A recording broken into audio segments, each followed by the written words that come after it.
It was almost like the Wild West of technology. Everyone could see his talent. To lose such an amazing person was just devastating.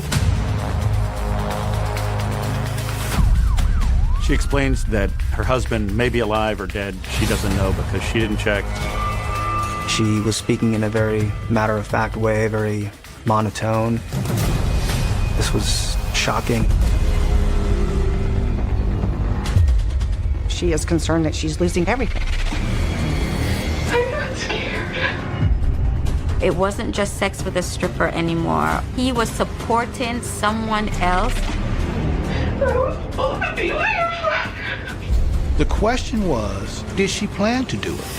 I couldn't live with my heart being broken every day.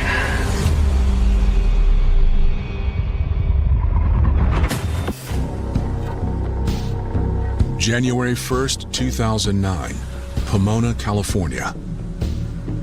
Just 2 hours into the new year, 21-year-old Jessica Davidson receives a phone call. She's leaving a New Year's Eve party with her boyfriend when she gets an unexpected phone call from her mother. Her mom's name is Adrienne Davidson.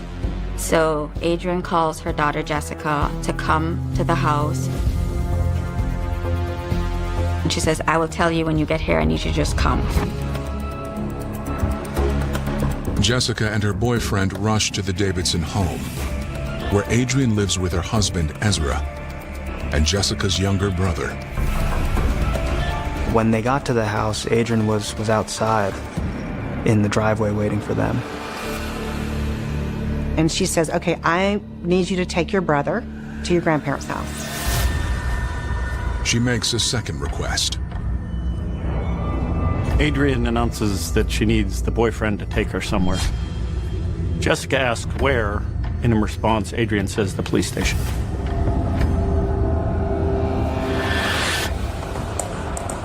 Confused but seeing her mom's urgency, Jessica goes inside to wake her brother. It's kind of spooky, kind of weird. She's not sure what's happening.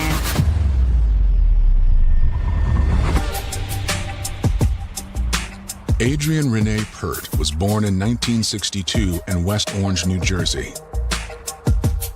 She grew up in an upper-middle-class household with her parents and 3 siblings.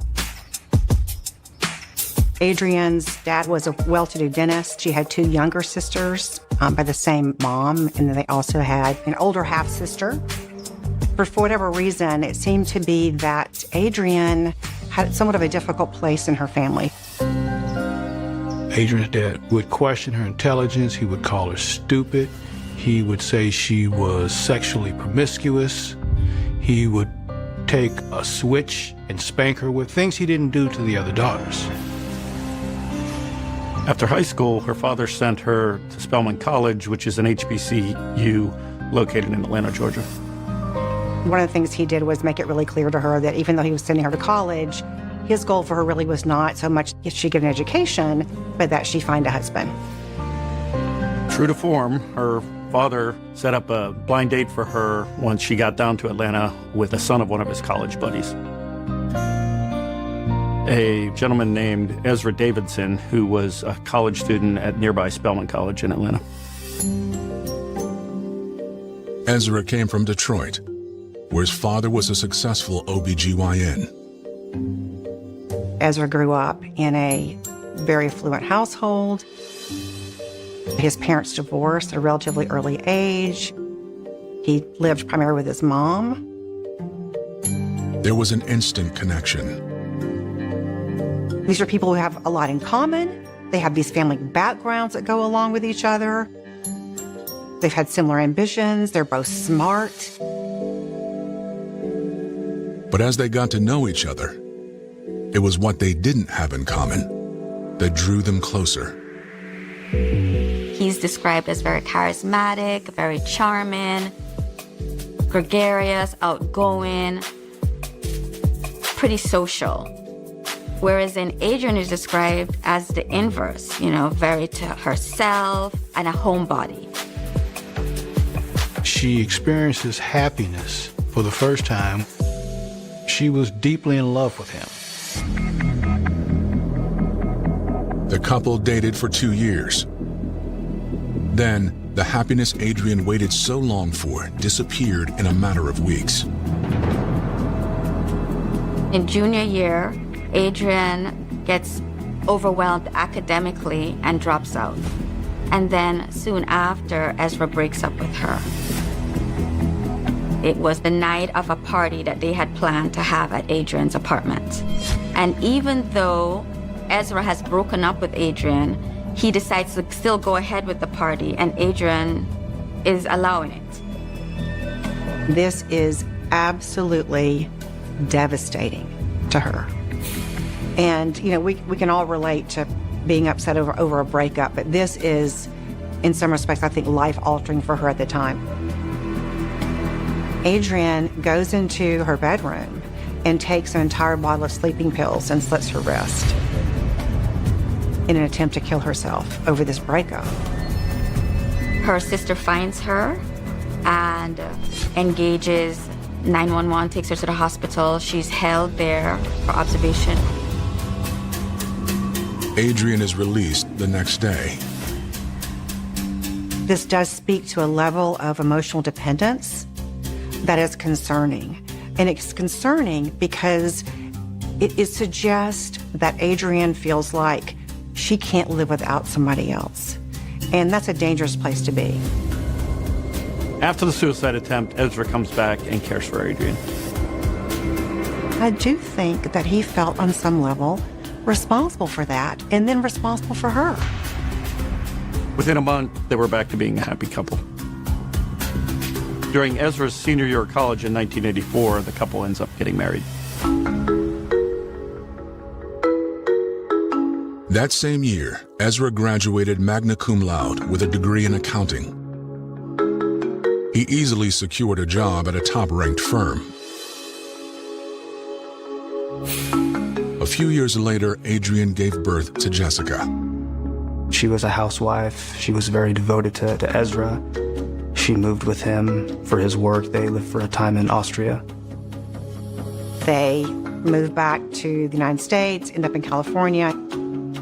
Their son is born. Things are kind of trucking along. Ezra decided to switch gears, making what he hoped would be a lucrative move from accounting to technology.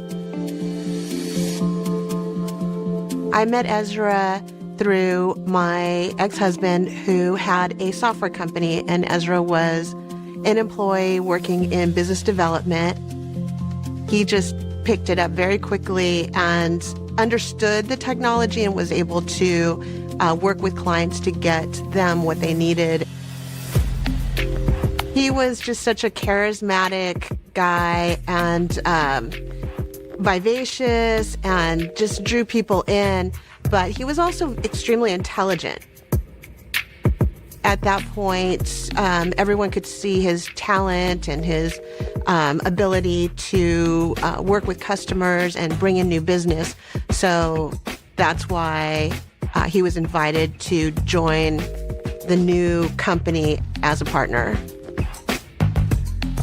This venture was one of the first of its kind to figure out how to put digital media on the internet.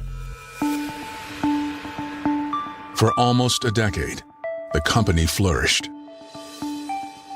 In the early 2000s, it was almost like the Wild West of technology.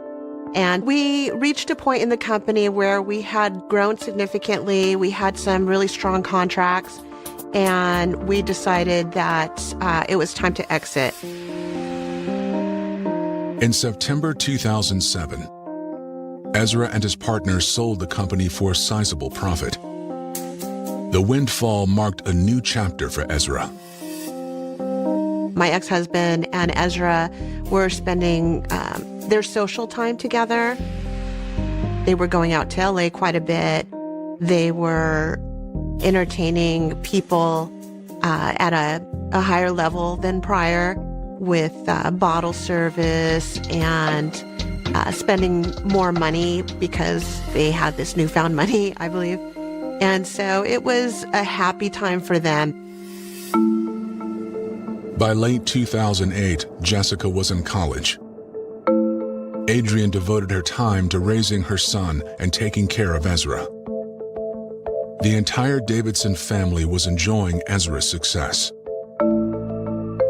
He was able to put a lot of money down as a down payment on what he thought was his dream house in Pomona. With a new home and a flush bank account, everything seemed to be going good for the family.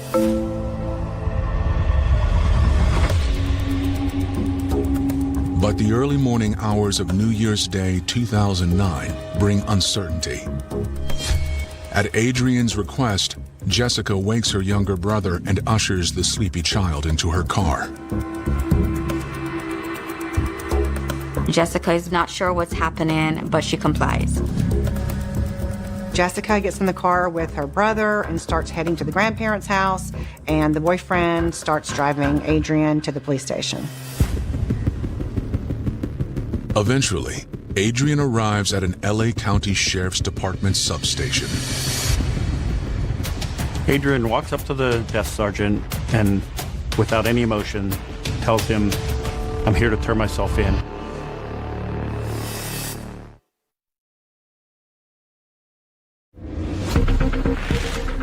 Just hours into 2009, 46-year-old Adrian Davidson walks into a police substation in Los Angeles County, requesting to turn herself in. Adrian explains why. She tells the police that she shot her husband and that he's back at their house in bed. She was speaking in a very matter-of-fact way, very monotone. This was obviously something that, was very shocking. Certainly not every day that someone walks in and tells the desk sergeant that they just killed someone. So, for one, he's going to be taken aback by the rarity of what just happened. But also, the fact that she does it in a steady state is going to be a bit off-putting, to say the least. The desk sergeant isn't going to ask any questions about the crime. They're going to get it in the hands of a detective. Investigators step out to speak with Adrian. Adrian explains that the shooting took place about an hour earlier in the upstairs bedroom at her home. She explains that her husband may be alive or dead. She doesn't know because she didn't check, nor did she call 911. Given the nature of her claim, investigators dispatch patrol officers to the Davidson home, hopeful they will find Adrian's husband, Ezra, alive. Both Adrian and Jessica's boyfriend are told to stay put. The police, not knowing all of the details, they tell him that they're going to be impounding his car, as well as taking Adrian into custody because of the confession that she's made. Jessica's boyfriend calls her and says, you got to come get me because they're impounding my car. And Jessica's like, what is going on? He's not sure what's going on. He explains that the police took her mother back for questioning. Jessica rushes to the station. Meanwhile, police officers arrive at the Davidson home. The officers find Ezra Davidson lying motionless under the covers in the master bedroom. He is dead due to a single gunshot wound to the back of his head. Adrian was telling the truth. A 9mm shell casing is found behind the bed, and the 9mm handgun itself is found in a box in the closet. A tag on the side of the box indicates that the gun was sold to Adrian Davidson on December 15th, 2008. The evidence at the crime scene supports Adrian Davidson's story, but nothing explains why. Back at the station, investigators put that question to Adrian. She was speaking in a very matter-of-fact way, very monotone. You maybe wouldn't expect someone to have that calm of a demeanor considering what had taken place. Adrian doesn't offer up details as to what led to the shooting, only that she is responsible. She shot him. She put the gun up. She cleaned up. She got dressed. She made sure that her son did not go into the room. She closed the door. She called Jessica, and she was driven to the police station so she can confess. That is totally inconsistent with what a murderer does. After a murderer commits a crime, a murderer tries to stage the scene to make it seem like they did nothing wrong. And the last place they go is they go to the police department. She could have concocted any story she wanted to about what had happened. They'd gotten some kind of a struggle, some kind of a fight, the gun accidentally went off. She doesn't do any of that. Adrian's 21-year-old daughter Jessica arrives. By now, she is in a full-blown panic. As an investigator, you're going to read the situation and make some tactical decisions as to how you want the interview with Jessica to play out. Do you want to lead with the fact that he's dead and see how she reacts? Do you want to hold that back and see how she plays to see if she admits that she's aware of it or not admit to it? So in this case, it sounds like they decided to just come straight at her and explain the situation. First thing they do is break the news to her that her father is dead.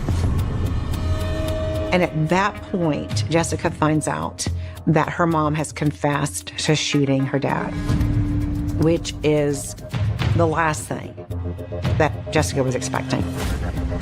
Jessica is just reeling with this. Despite her shock, investigators hope Jessica can shed light on what transpired between her mother and father. She does talk to the police and she tells them about what she knows about their parents' relationship. Jessica explains that she recently found out that her father is having an affair.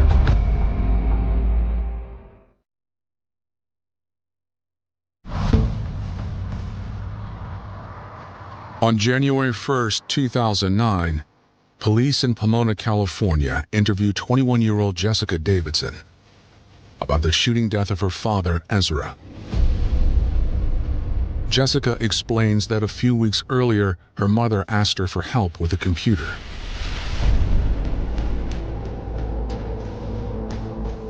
It seems that Ezra has decided to write a book. So Adrian wants to look at the book, and she asked Jessica to help her go onto the laptop. Jessica helped her mother find the document. Adrian went and read a manuscript, and there was a character in the book, and the way that character was described sounded like this woman that he worked with. The name in the book is very similar to his secretary's name. And so she digs a little bit deeper, and that's where she sees details of email exchanges that reveals to her that he has been having an affair with his secretary, who happens to also be a college student who's about 20 years old. Jessica explained that one email in particular sent her mother into a tailspin.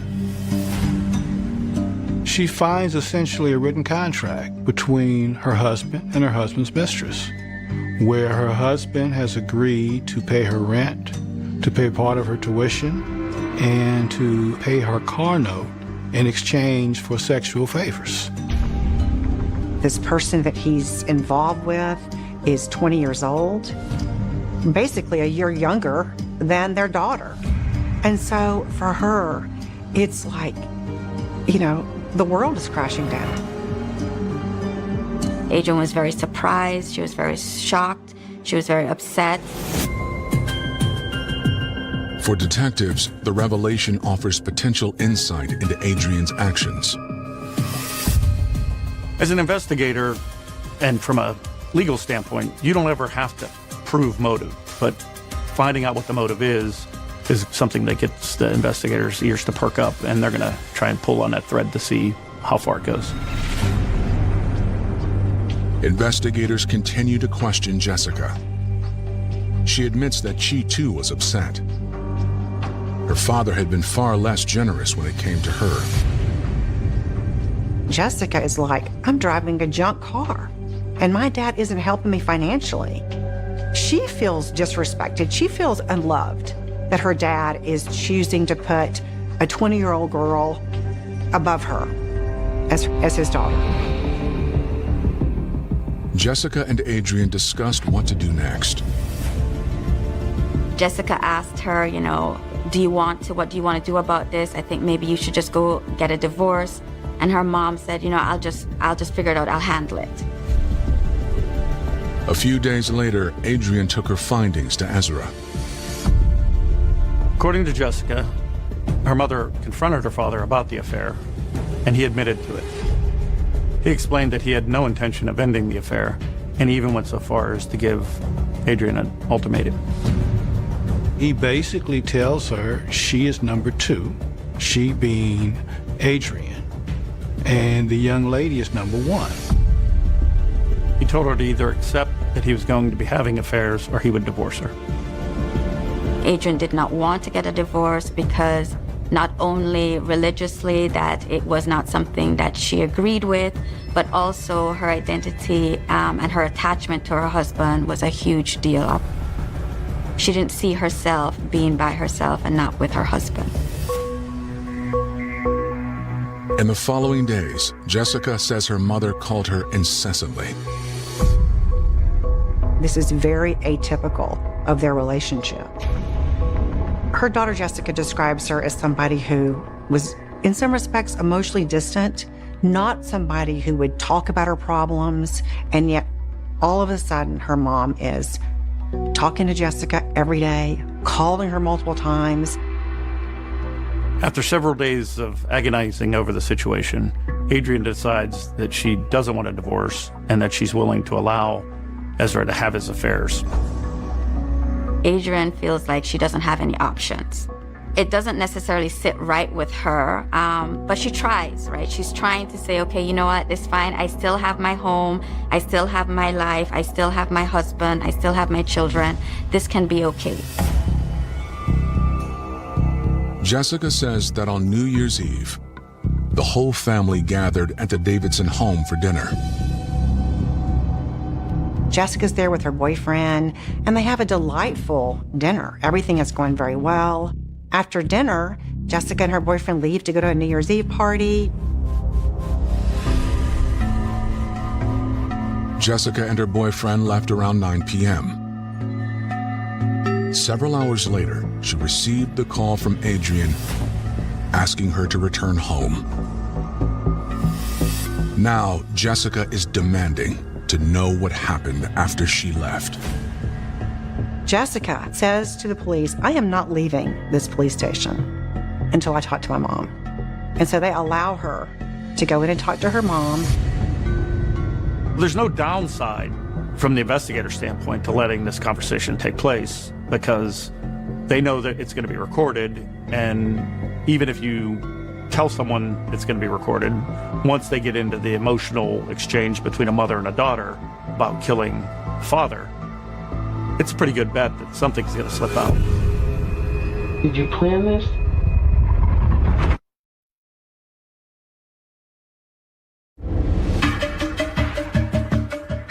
Just hours after the shooting death of businessman Ezra Davidson, his 21-year-old daughter confronts his alleged killer, her mother, Adrian Davidson. Investigators listen in. What happened? You know what happened. What? No, I don't, Mom. I don't want to know. What I need to know is, like, what set you off? Up to that point, Adrian had been very calm, very matter-of-fact, but when she spoke to her daughter in the interview room, she really broke down. I'm sorry. I know. I'm not mad at you, Mom. I love your father. It just broke my heart. But it's where the conversation goes next that really catches the attention of investigators. I mean, is this what you meant when you told me you were going to take care of things on the first? For the investigators, their ears are going to perk up when they get this tidbit where Adrian tells Jessica she's going to take care of everything on the first. And here we are on the first, and the husband's dead. To the police, this sure sounds like what she's saying is she meant to kill her husband on New Year's Day. But Adrian doesn't answer the question directly. Jessica, kept asking her mother, why did you decide to do this? You should have just left him. I got scared. Scared of what? I don't want to be with your father. I just love your father so much. Mom, we would have figured a way. We would have taken care of things. I couldn't live with my heart being broken every day. It just broke my heart. I don't know. Following the conversation, Jessica and her boyfriend are allowed to leave. However, Adrian is placed under arrest. The investigators are left trying to figure out, do they arrest her for first-degree murder or manslaughter? And whether or not this is a premeditated crime or whether it's a crime of passion. And they've got some information that suggests she's in this emotional state, but other pieces of information that are explaining that she's making very clear and calculated decisions. Hoping to find out, investigators keep digging. They track down the gun dealer who sold Adrian the gun on December 15th. One day after she had learned that her husband was having an affair. The gun dealer explains that Adrian told him that she was buying a weapon for self-defense. She tells him her husband goes on business trips and she needs to feel safe. But Adrian didn't leave with the gun. The law in California states that there's a 10-day waiting period after you purchase the gun between when you make the purchase and when you can actually pick it up. And it's to prevent people from committing rash acts like suicide or murder. She still goes and picks the gun up on December 29th. She comes home and she puts the gun in her closet. Doesn't tell anybody that she has the gun. Was Adrian really looking to protect herself? Or was she planning her husband's murder? Investigators look at the couple's finances. They learn that in the 2 years since he sold his company, Ezra enjoyed a new lifestyle thanks to the hefty profit. He goes through a period where he just wants to party and go out and have a good time. And he's celebrating, he's taking other people out to dinner, he's spending money on his employees. And it seems like Adrian is taking more and more of a backseat in their relationship. Ezra got caught up in the excitement of having all this money, and he and my ex were going out and celebrating and drawing a lot of attention. I think in his mind, he was just enjoying his life and having fun and spending money. By the end of 2008, Ezra's spending caught up with him. Investigators determine that the family has fallen behind in their mortgage payments and are in risk of losing their house. A fact investigators believe could have fueled Adrian's anger over the affair. Yet, with all these financial difficulties, Ezra is still finding a way to make the payments of his mistress's rent. He is spending all this money on somebody while their family was suffering. He's going to continue to do this. She's angry.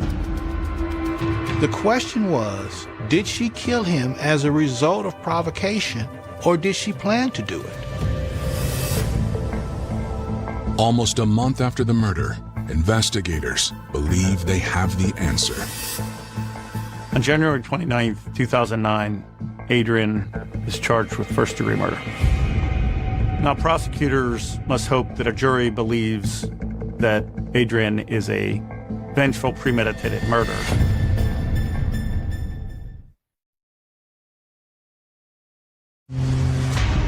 In February 2010, Adrian Davidson is on trial for fatally shooting her husband of 24 years, Ezra. She is charged with first-degree murder. It shocked me when they refused to offer her a manslaughter. It was an unlawful killing, clearly, but it was a manslaughter. The prosecution make their case. They point out that Adrian went out and bought a handgun the day after she found out that her husband was cheating on her. She had to decide, I'm going to buy a gun. She had never had a gun before. She had to research what type of gun she should get. She had to locate a gun dealer. She had to talk to the gun dealer. And she put the gun in her room where she could use it. Adrian's attorneys present their side. In Adrian's defense, they didn't contest that she actually committed the killing. But what they were saying is that it took place in the heat of passion, that it wasn't a premeditated murder. Jessica takes the stand, testifying about an incident that happened when the family lived in Austria. Jessica remembers her mother getting upset with her father after finding out that he'd been having an affair with a stripper. And her response is to take all of his clothes, and she cuts holes in all of his business shirts, and she also cuts out his face from a lot of their family photographs. Ezra retaliated. The daughter said she remembers her father dragging her mother down a flight of stairs by her hair. The daughter testified to how her father was abusive verbally, and how he would beat her mother. Once they moved back to the United States, the beatings, the humiliations continued. He was constantly having affairs, constantly beating her, constantly humiliating her. The defense calls who they hope will be their star witness, Adrian Davidson. Adrian testifies about her marriage. She just wanted someone to take care of her, to value her, to validate her. And the truth of it is that Ezra was not always unkind. There were a lot of times where Ezra was glowing and made her feel good. And so for Adrian, there was a benefit to her being the wife of Ezra and continuing. And that benefit allowed her to compartmentalize or become apathetic to the things that weren't working well. But in light of Ezra's latest affair, her whole world felt uncertain. It wasn't just sex with a stripper anymore. He was supporting someone else. She is concerned that she's losing everything. Everything. She's losing her emotional security, her financial security. I mean, everything that she uses to base her identity on. She tells the jury that on the night Ezra died, she made an impassioned plea to her husband.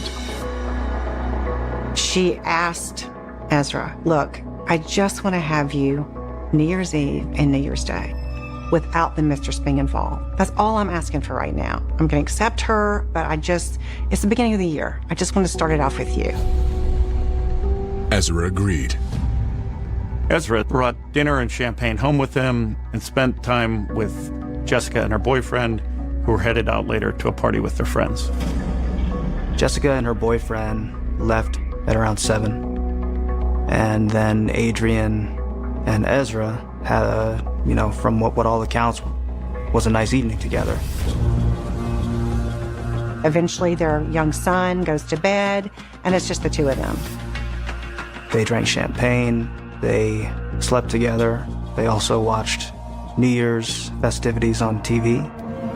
When the time came for the countdown for the new year, Adrian was excited to share that moment with Ezra. They watched the ball drop in New York. She was very much in love with him that night and very much enjoying that night. And she asked her husband, could he stay there? Could they have not only New Year's Eve, but New Year's Day also? And he told her no. New Year's Day will be for his girlfriend. Crestfallen, she went to bed and waited for Ezra to join her. but he never did. She came back downstairs to see what was happening with Ezra. She sees that he's on his phone texting his girlfriend. She's assuming that he's texting the girlfriend. And I think that just became so symbolic for her. It is the start of a new year, and this is how it started. Adrian says she returned to the bedroom. She is just stewing over this, and she just has all this emotion. And he comes up, and she tries to talk to him again. I'm just asking you for a few things. You know, on the holidays, don't talk to your mistress. I mean, just reserve the holidays for our family and make sure that you're financially responsible for our family and for our children. And he just says, no, it's your problem. Deal with it on your own. I'm not making any promises to you. He turned over, went to sleep. She was devastated. She went in the closet, almost like on remote control, got the gun, was intending on shooting herself in the head. But before she knew it, things would take a very different turn.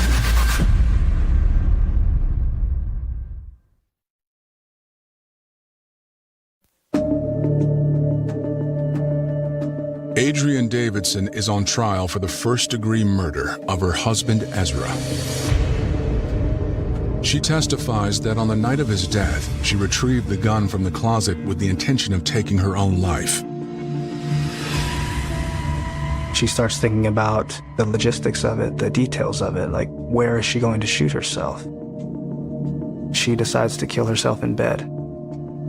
She wants him to find her laying next to him, dead. She held the gun to her head. She put the barrel of the gun in her mouth, all while he's there sleeping soundly.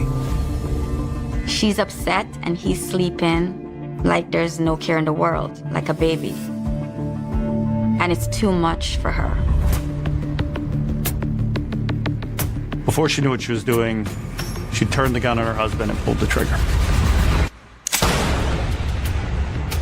Just instantly, she changed the gun and shot him in the head.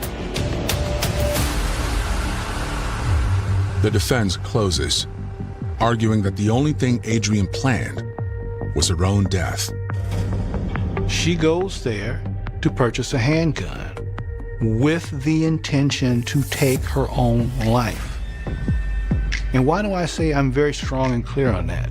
Because all of her life, at various parts, she's been suicidal. She actually attempted suicide when Ezra broke it off. What you don't have with her is a history of violence at all. Will the jury agree? The case goes to the jury on March 9th, 2010. It only takes the jury 3.5 hours to deliberate. They come back with a guilty verdict. They find 47-year-old Adrian Davidson guilty of first-degree murder. By law in California, first-degree murder carries a sentence of 25 years to life. The sentencing enhancement of using a gun in the commission of the murder also carries an additional 25 years. So the judge didn't have any ability to give a sentence, less or greater than 50 years to life.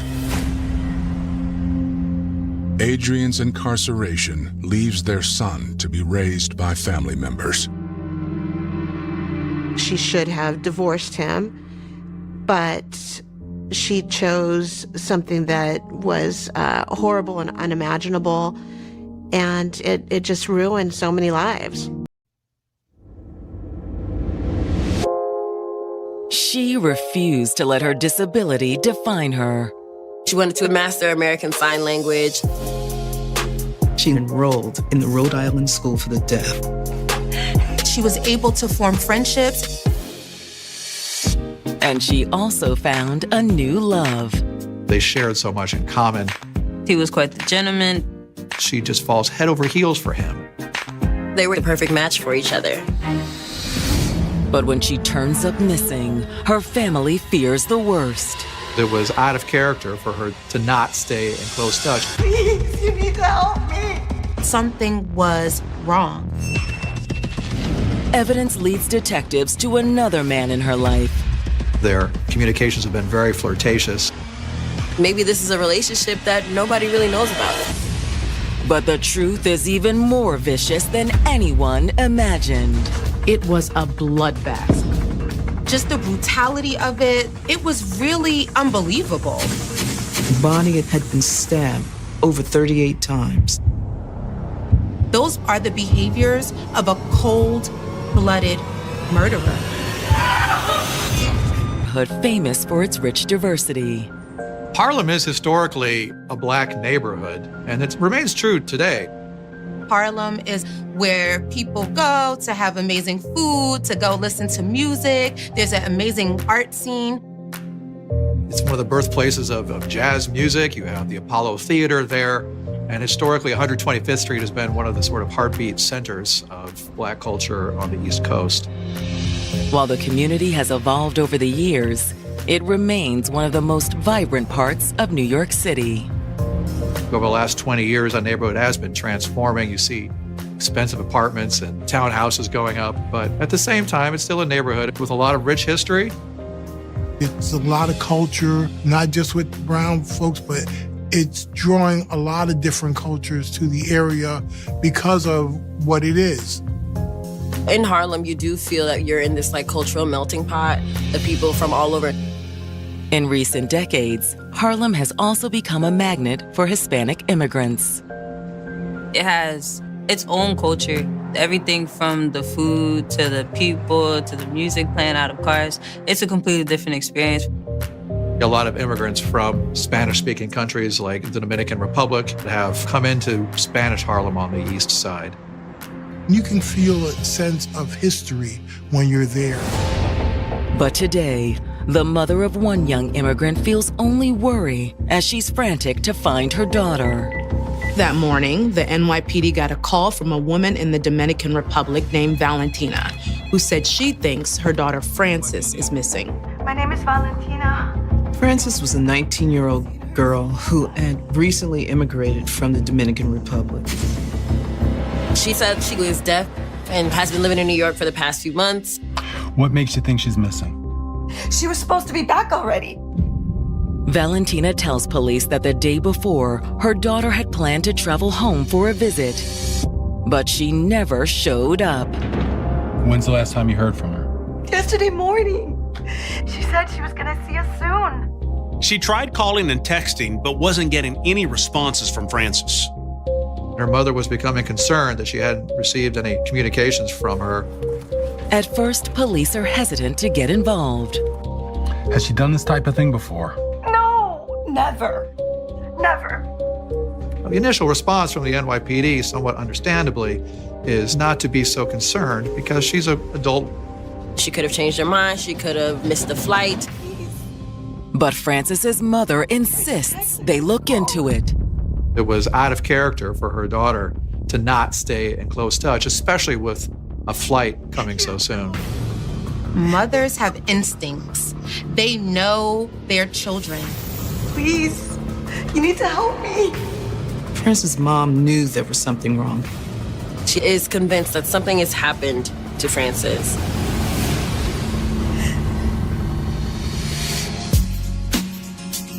Growing up in the Dominican Republic, Frances Pellerano always dreamed of seeing the world. Frances was a girl with a sense of adventure. She loved meeting new people and seeing new places. But meeting new people wasn't always easy. It was really hard for her to learn sign language and just didn't have many people to connect with. But Frances was very determined to not let her disability hold her back. She wanted to expand and learn more about how to operate in this world. She decided to come to the States to attend the Rhode Island School for the Deaf. And when she arrived, it was everything she had dreamed of. It was like a college campus. She developed community, she developed friends. She began to thrive. She enjoyed playing on the school's basketball team and soccer team. And she really honed her skills, her ability to American Sign. She was able to really start finding herself. Frances also realized her passion for music and dance. Although she was deaf, she did enjoy music. She was able to feel the vibrations, and she loved to turn it up and move and go along with the music. Frances had finally found her place in the deaf community. But she was still searching for something more meaningful. Like many young people, she wanted a boyfriend. So she looked to the internet for love. She joined a couple of social media groups for deaf people, and she quickly started to connect with one guy in particular. She began exchanging messages with a handsome 24-year-old man from New York City named Bismarck Litgow. Although he was a little bit older, they shared so much in common. He's also Dominican. He's hearing impaired.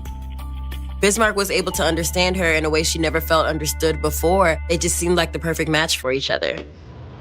After a few months of messaging online, Frances and Bismarck decided it was time to meet in person. In December of 2012, on winter break, Frances decided to go and visit Bismarck in New York City. She decides to take a bus from Rhode Island and meet this person who seems like a match made in heaven. And he was just as engaging in person as he was online. They went out, just enjoying everything that New York had to offer. Manhattan, during the wintertime, specifically the Christmas season, it's every young couple's dream. You have the lights, you have the music playing, the stores. Frances hadn't experienced anything like this before. She'd never been to New York City. It was really exciting for her.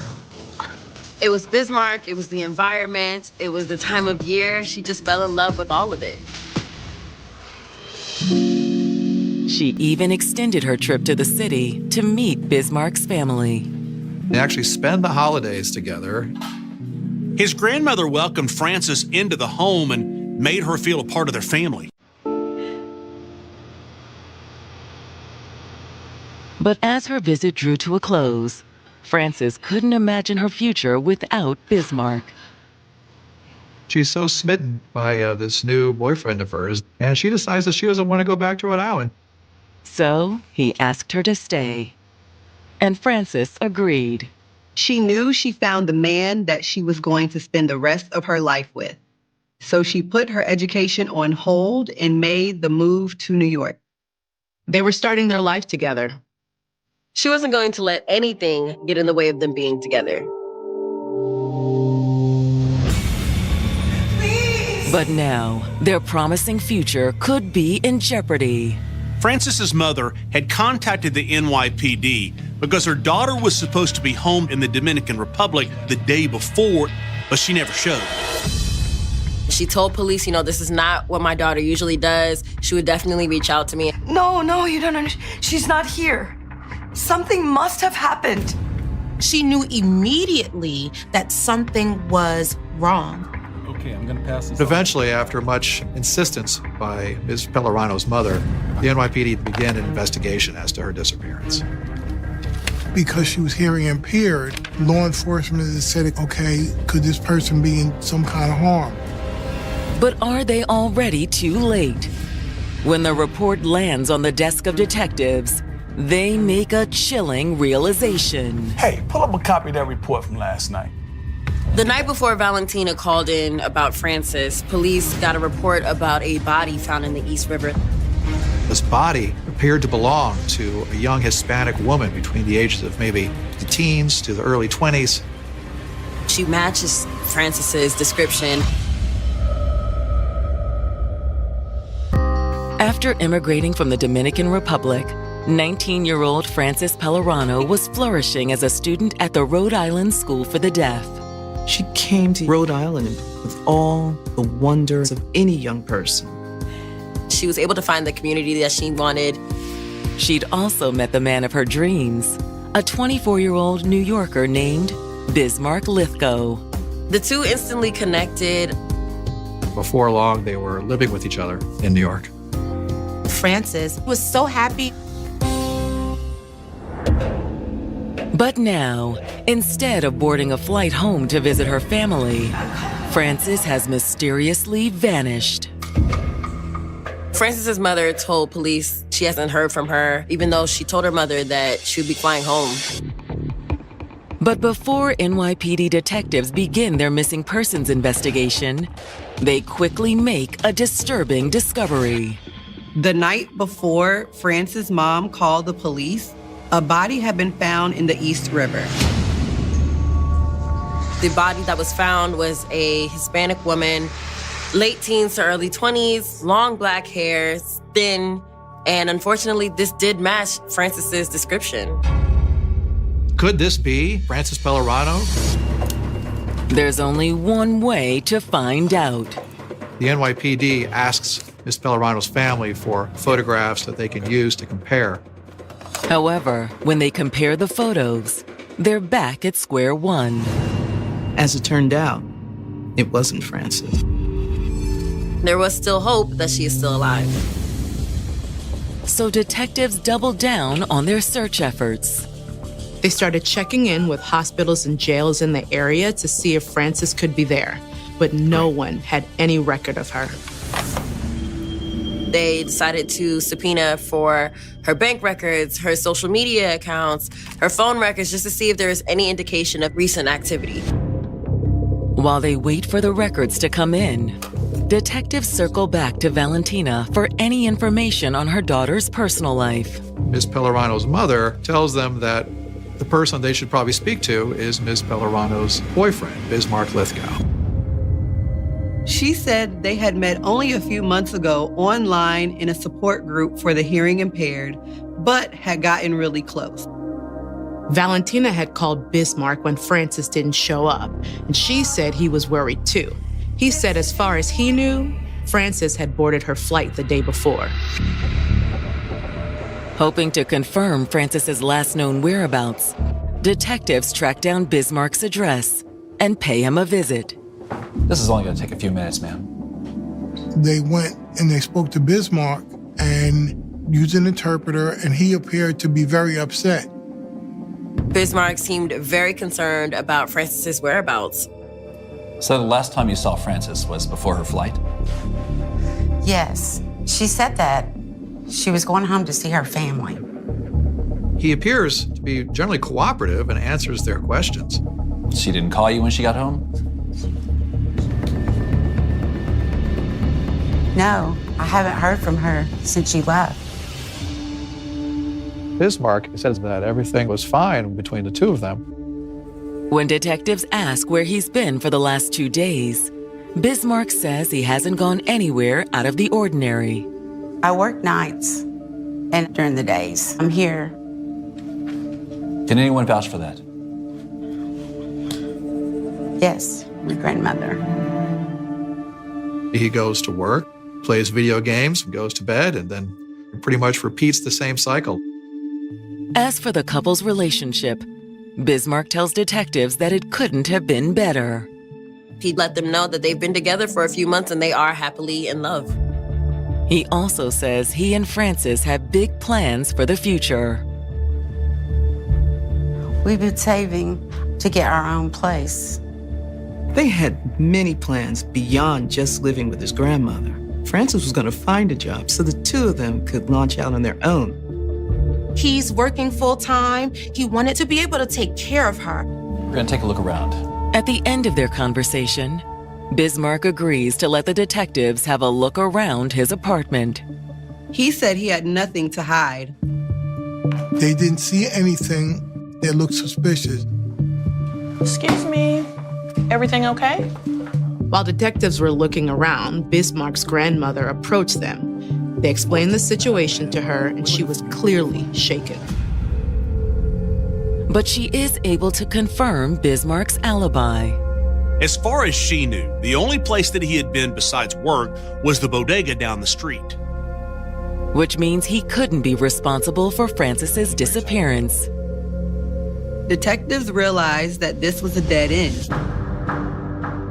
Luckily, they don't have to wait long for their next lead. All right, great. Police get the results back from the subpoena and were able to go through her phone records. They're just looking for any recent activity. They didn't spot anything unusual in her messages, but her phone had stopped pinging the same day she had disappeared. And the last place they could locate it is somewhere in Upper Manhattan. However, detectives make more progress when they shift their focus to Frances's bank accounts. What they don't see, interestingly, is the purchase of any tickets for flights or for any travel. There was no evidence that she actually had plans to go to the Dominican Republic.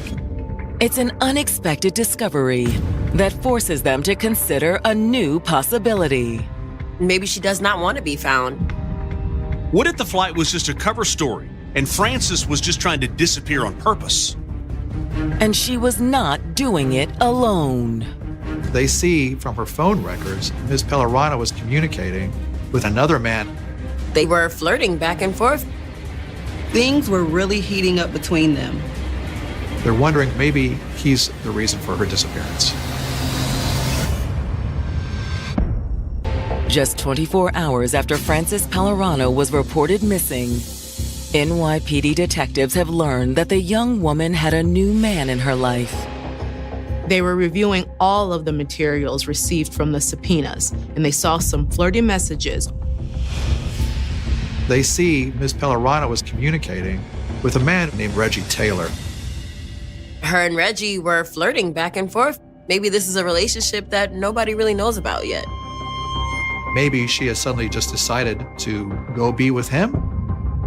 This could have been her way of breaking things off with Bismarck. Now police have to reach out to Reggie Taylor and hopefully he can give them some answers. After pulling Reggie's address, detectives drive out to Long Island, hoping to find Frances. Is Frances here? Frances? No. He was unfortunately alone and not with Frances. When was the last time you saw her? I've never seen her, actually. He explains they had discussed meeting up sometime, but he had yet to actually meet her. They've always had plans to go out, maybe get lunch, but most of their communication has been through social media. When detectives break the news that Frances is missing, Reggie seems taken aback. Missing? What do you mean? No one's seen her since Thursday. You know, I think that's the last time I talked to her. Reggie tells detectives that she never texted him back. He just thought she changed her mind and was ghosting him. They consider his response to be genuine. He also says he has no idea what could have happened to her. He doesn't know anybody that would have wanted to do anything to her. Did she ever mention her boyfriend, Bismarck? Nah, I think I remember she said she had a boyfriend. But when detectives ask to look inside the house, his answer is surprising. He declines to let them look around. He tells them that they have to have a warrant. I know my rights, and you're wasting your time here anyways. This raises suspicions for police. Detectives are perturbed by the fact that this person with nothing to hide is not letting them look around for proof. On top of that, Reggie doesn't provide a very concrete alibi. He said he hadn't left Long Island in a few days. Can anyone corroborate that? No. At the time that she was missing, he just got off work and spent the rest of his night at home alone. While it's not the best alibi, they also have nothing to bring him in on. So for now, they just have to take his word for it. When detectives return to the city, they run a background check on Reggie. And based on the results, they have good reason to be skeptical. When they looked up Reggie, he had some restraining orders. They never resulted in any kind of charges, but we're seeing a pattern here. Prior bad acts with other women. And detectives are confident that when they check Reggie's alibi, it won't hold up. They move to get cell site location data from the telephone companies to see if they can go back and track Mr. Taylor's movements, see if maybe he was in the same place as Ms. Pellerano during that time period. However, the fact that Frances was talking to a new man also raises another possibility. Now investigators are wondering, did Bismarck find out about Reggie? When they talked to Bismarck, he said they had a great relationship. They were looking forward to their future together. But detectives won't have to take Bismarck's word for it. Detectives, this man is here to talk about Francis Pellerano. Francis's friend, Luther, from the Rhode Island School of Deaf, traveled to New York and spoke with police. He explains that he considered Francis Pellerano to be his best friend, that they had been friends at the school in Rhode Island. They became really close. Did she ever mention Reggie Taylor? No, I don't know him. What about Bismarck Lithgow? What about his? Yes, I know him. He said he was controlling, he was invasive. Their relationship was getting out of control. Luther tells police that Bismarck definitely had something to do with this. New York City detectives have learned that 19-year-old Francis Pellerano was involved with two men at the time of her disappearance, Bismarck Lithgow and Reggie Taylor. Both men had told detectives they had nothing to do with her disappearance and didn't know where Francis could be. But now, Francis's best friend, Luther Ramos, has told detectives that he thinks Bismarck is lying. Bismarck had made it seem as though everything was perfect, but when Luther spoke to police, he gave a completely different story. According to Luther, he'd been there for Francis since the beginning of her relationship with Bismarck. Luther didn't feel comfortable allowing Francis to travel to New York City alone. When Miss Pellerano made the decision to go down to New York to meet Bismarck for the first time, Luther went with her. You met him in person? Yes. I thought he was an honest man, a good guy. After meeting him, Luther felt comfortable heading back to Rhode Island while Francis spent the holidays with Bismarck. He said that he seemed to have good intentions and Francis trusted him. But Luther also tells detectives he thought they were moving too fast. He was not in support of her moving to New York City so soon after meeting Bismarck. They hardly knew each other. I didn't think it was a good idea. He wanted to vet him out a little bit, but Francis was determined. She was in love. Luther says he wishes he'd been wrong. But it wasn't long after her move to the city that Francis and Bismarck started having problems. As the relationship progressed, she started to tell him more about what she was experiencing. Bismarck wanted to know everywhere she went, what she did, who was she involved with. She was explaining to him that Bismarck was controlling. Sometimes he was very possessive, even abusive. Francis felt trapped, and she knew she needed to get out of there. Luther says he tried to convince her to come back to Rhode Island. He was advocating for Francis to return to school. I told her she could move in with me. We can make it work. Luther was trying to get her to understand that these controlling behaviors were not normal in a loving, supportive relationship. But for Francis, leaving Bismarck didn't seem like an option. She's in a real tough situation. Clearly it took off a little too fast, without her having the ability to really see who she was dealing with, to see that he was quite possessive.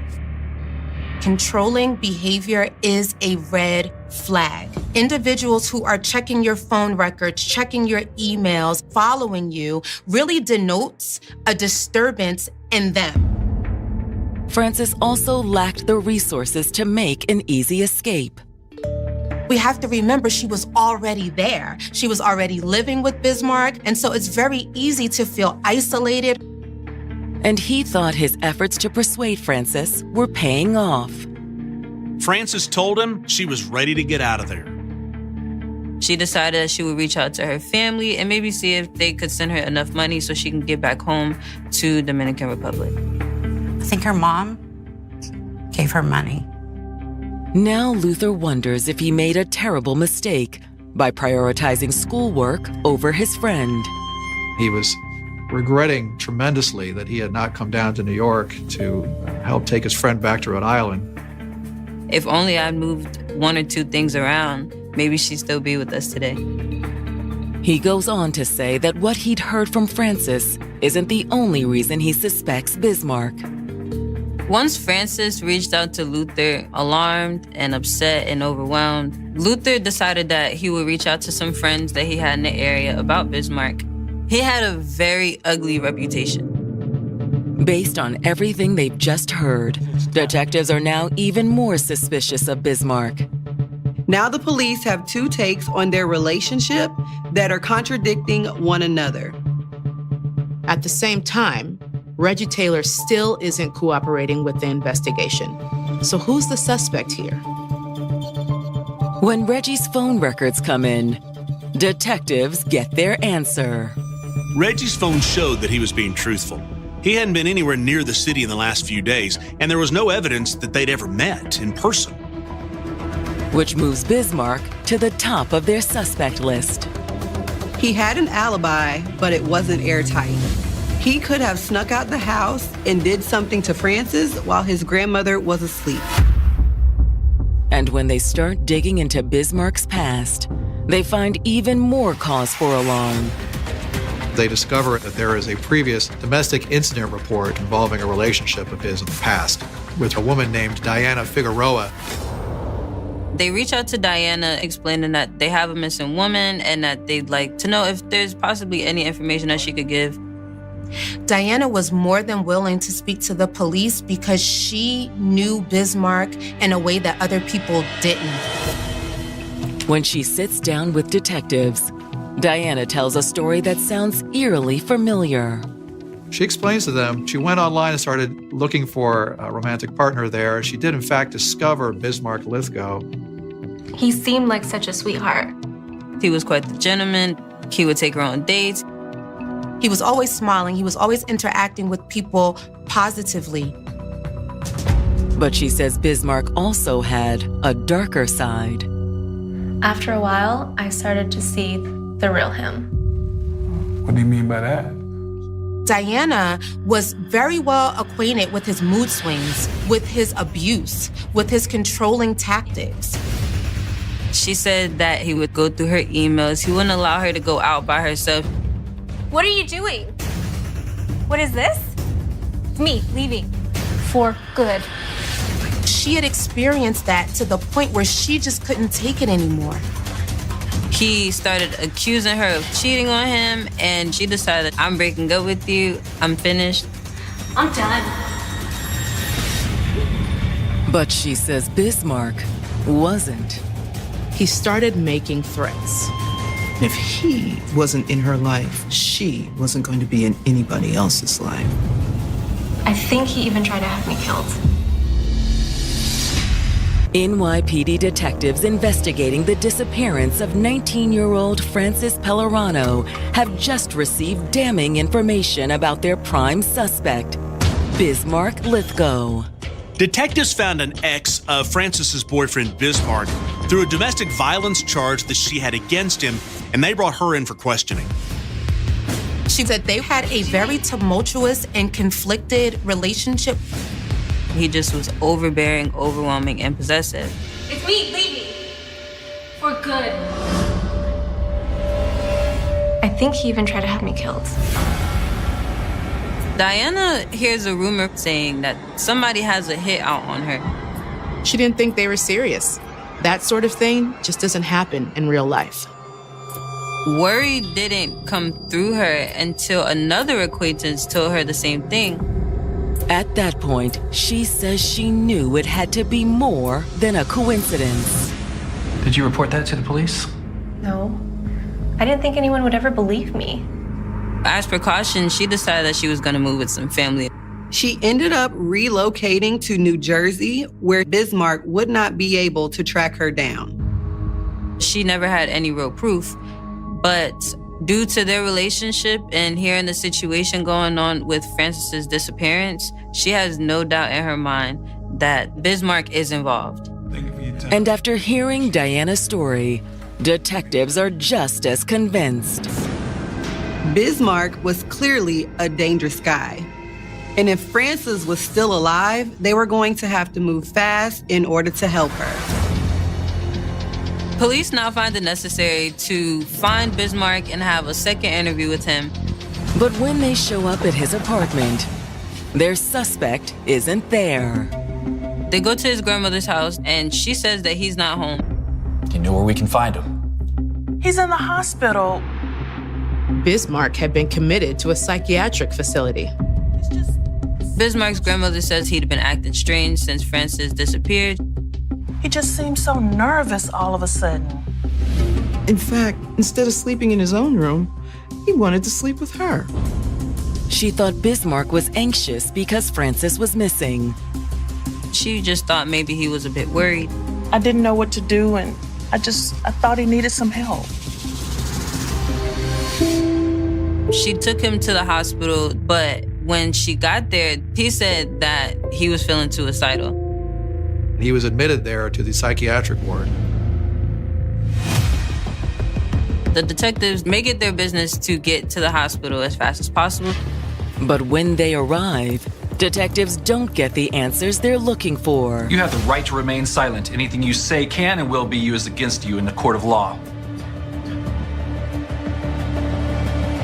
He's asking for a lawyer. After being read his Miranda rights, he decided that he didn't want to speak unless he had some kind of lawyer present. That's a huge red flag for detectives.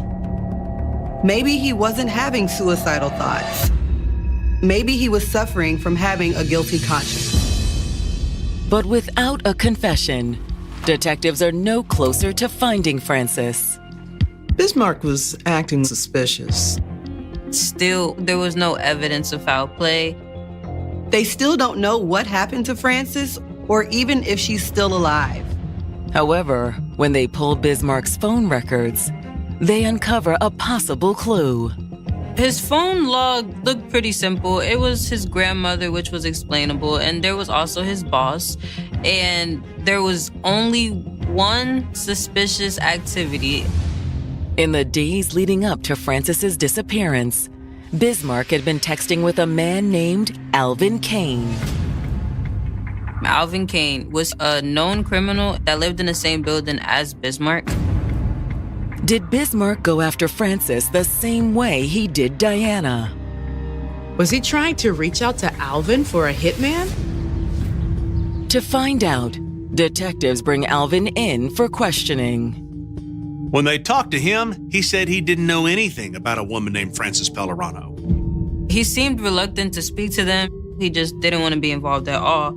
This is your chance to tell us what went down. As detectives press him, Alvin reluctantly comes clean. As to us, it looks like you were involved with whatever happened to Frances. As the police expressed to him that Bismarck had already, they believed, carried out a heinous crime, Alvin had no choice. All right, fine. He did not want to lie to the police, and he did end up saying that Bismarck did reach out to him, and he asked if he could buy a gun. But listen, I told him no. I didn't want to get mixed up in anything. Alvin didn't know if Bismarck had a problem with someone or if there was a reason why he felt the need to protect himself. To detectives, Bismarck's intentions were clear. Detectives believed that he wanted it to do something to Frances. It showed that Bismarck had a plan. And detectives are about to discover that this time he'd followed through. Detectives received the word that Bismarck's grandmother had just called 911. What she found was appalling. Oh my God! Oh my God! It was Frances's dead body. Detectives searching for 19-year-old Frances Pellerano have just received an urgent call that confirms their fears. Bismarck's grandmother had just made a frantic call to 911. They found Frances. She found the body of Frances in the apartment where the two of them had lived. And not in the condition they'd hoped. She was getting laundry from the guest room when she noticed something unusual. There was a mysterious blue storage drum she'd never seen before. It was a huge barrel, maybe about a 50-gallon barrel. So she took a look.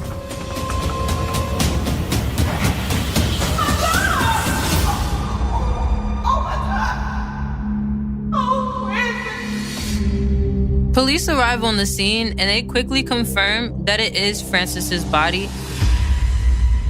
Judging by her remains, Bismarck's efforts to obtain a gun hadn't been successful. They were able to see multiple stab wounds to her body. It's clear he made little effort to conceal his crime afterwards, too.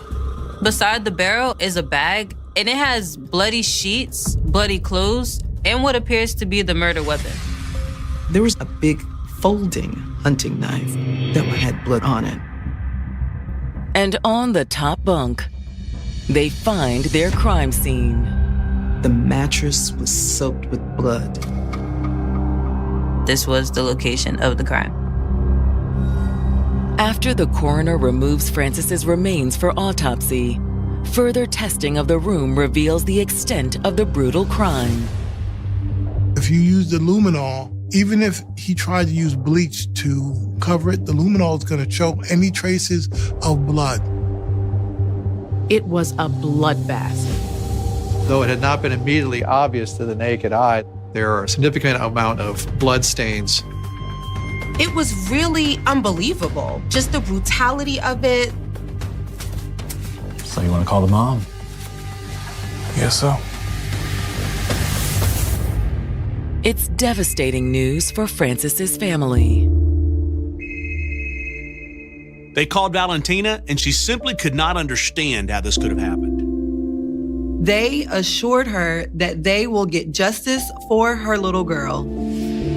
And when the DNA results come through, they drive the final nail into Bismarck's coffin. The DNA on the murder weapon did belong to Bismarck.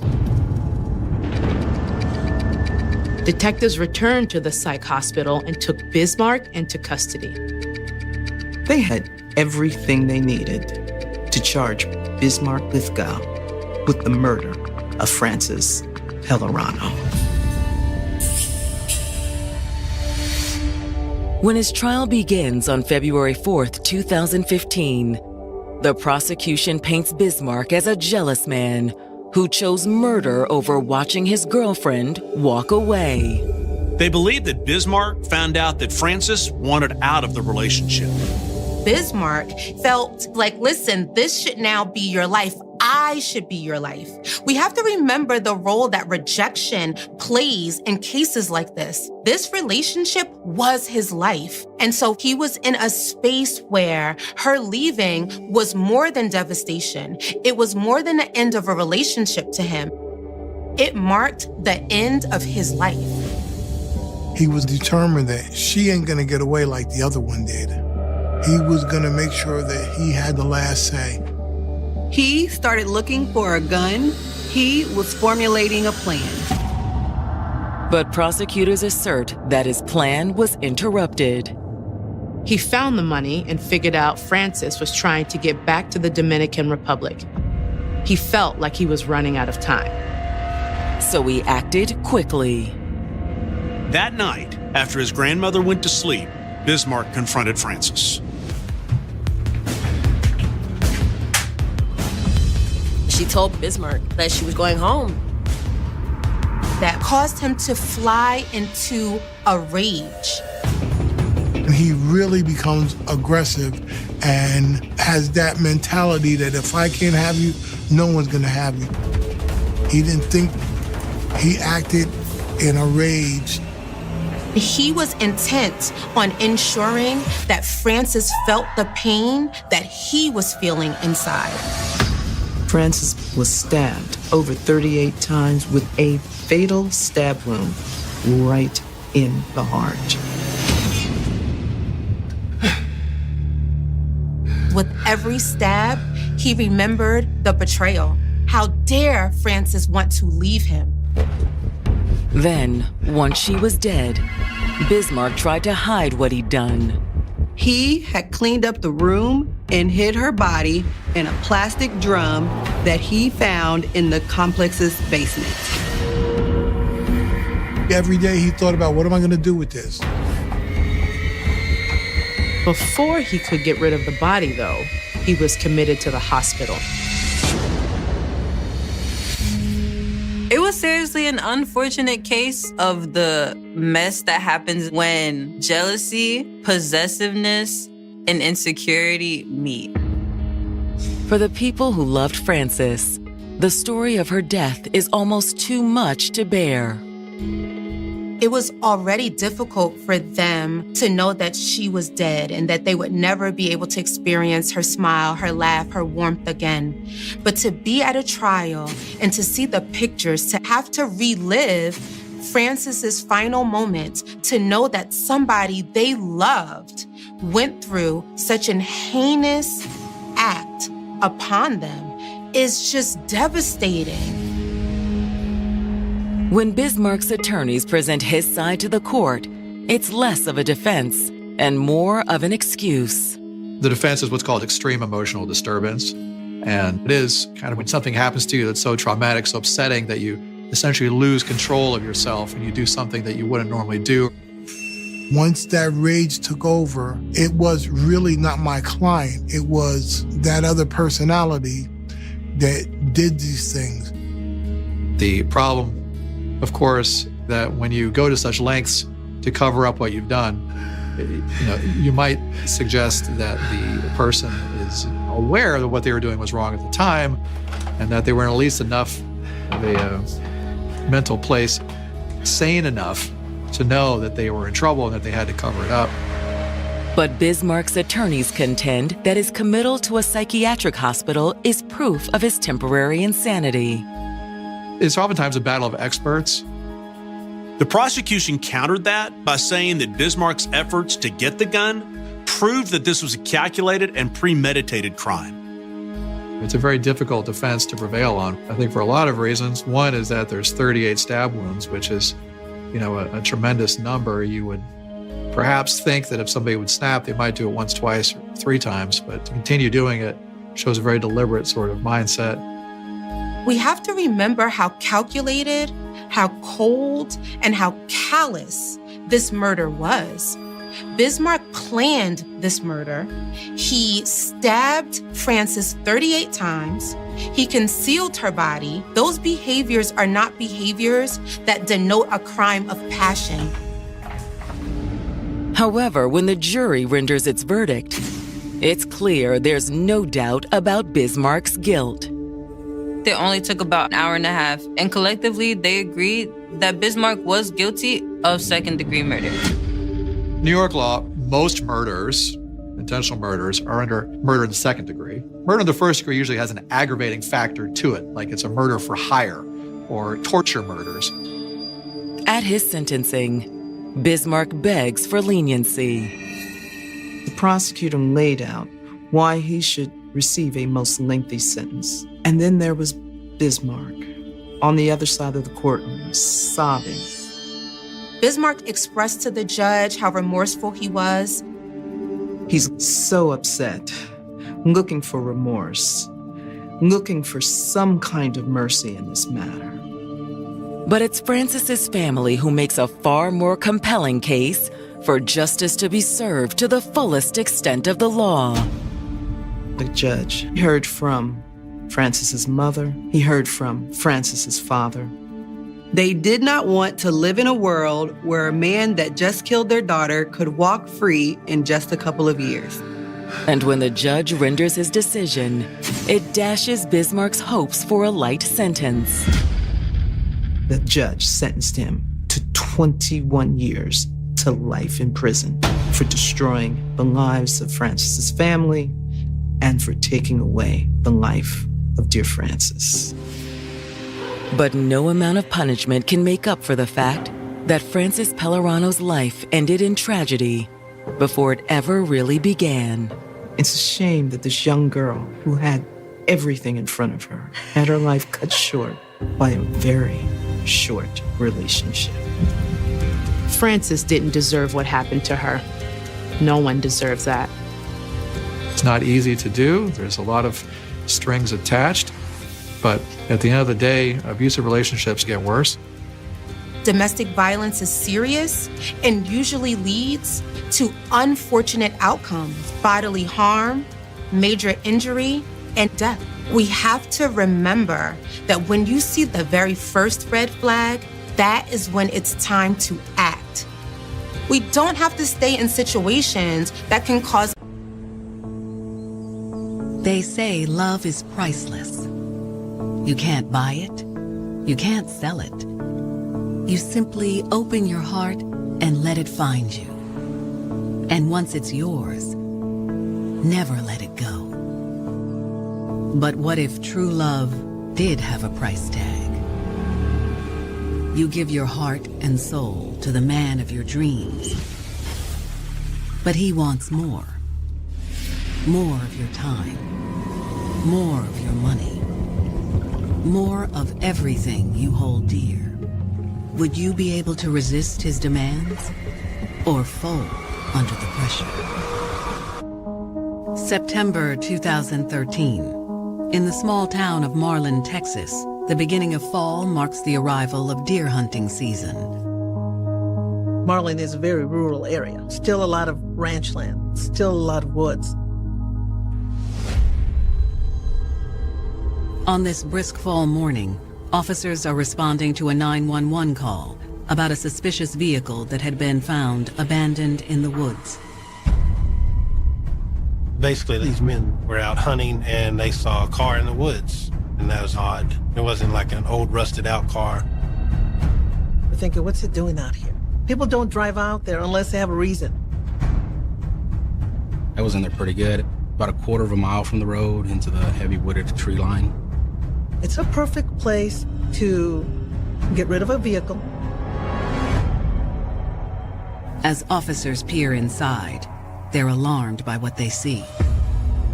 They started looking around the vehicle. They could see that it had a bunch of items in the backseat of the vehicle. It was cluttered.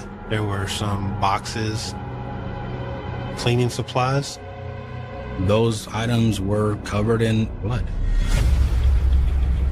Some were soaked and some just had what we call blood spatter, drops of blood all over these items. You see blood, you know that it's a bigger issue and they need to really investigate. It was clear that someone not only wanted this car hidden, but also untraceable. The car was missing a license plate. This just doesn't belong here at all, in the middle of nowhere. However, the perpetrator forgot one thing. Officers made their way to the front and they saw that the vehicle actually had a front license plate. After calling in the plate, police discover the car is linked to a pending missing persons case. They saw that that vehicle belonged to a person that was missing out of Fort Worth, Texas. The missing person is 59-year-old Adrienne Thornton, who was last seen at her home 150 miles away.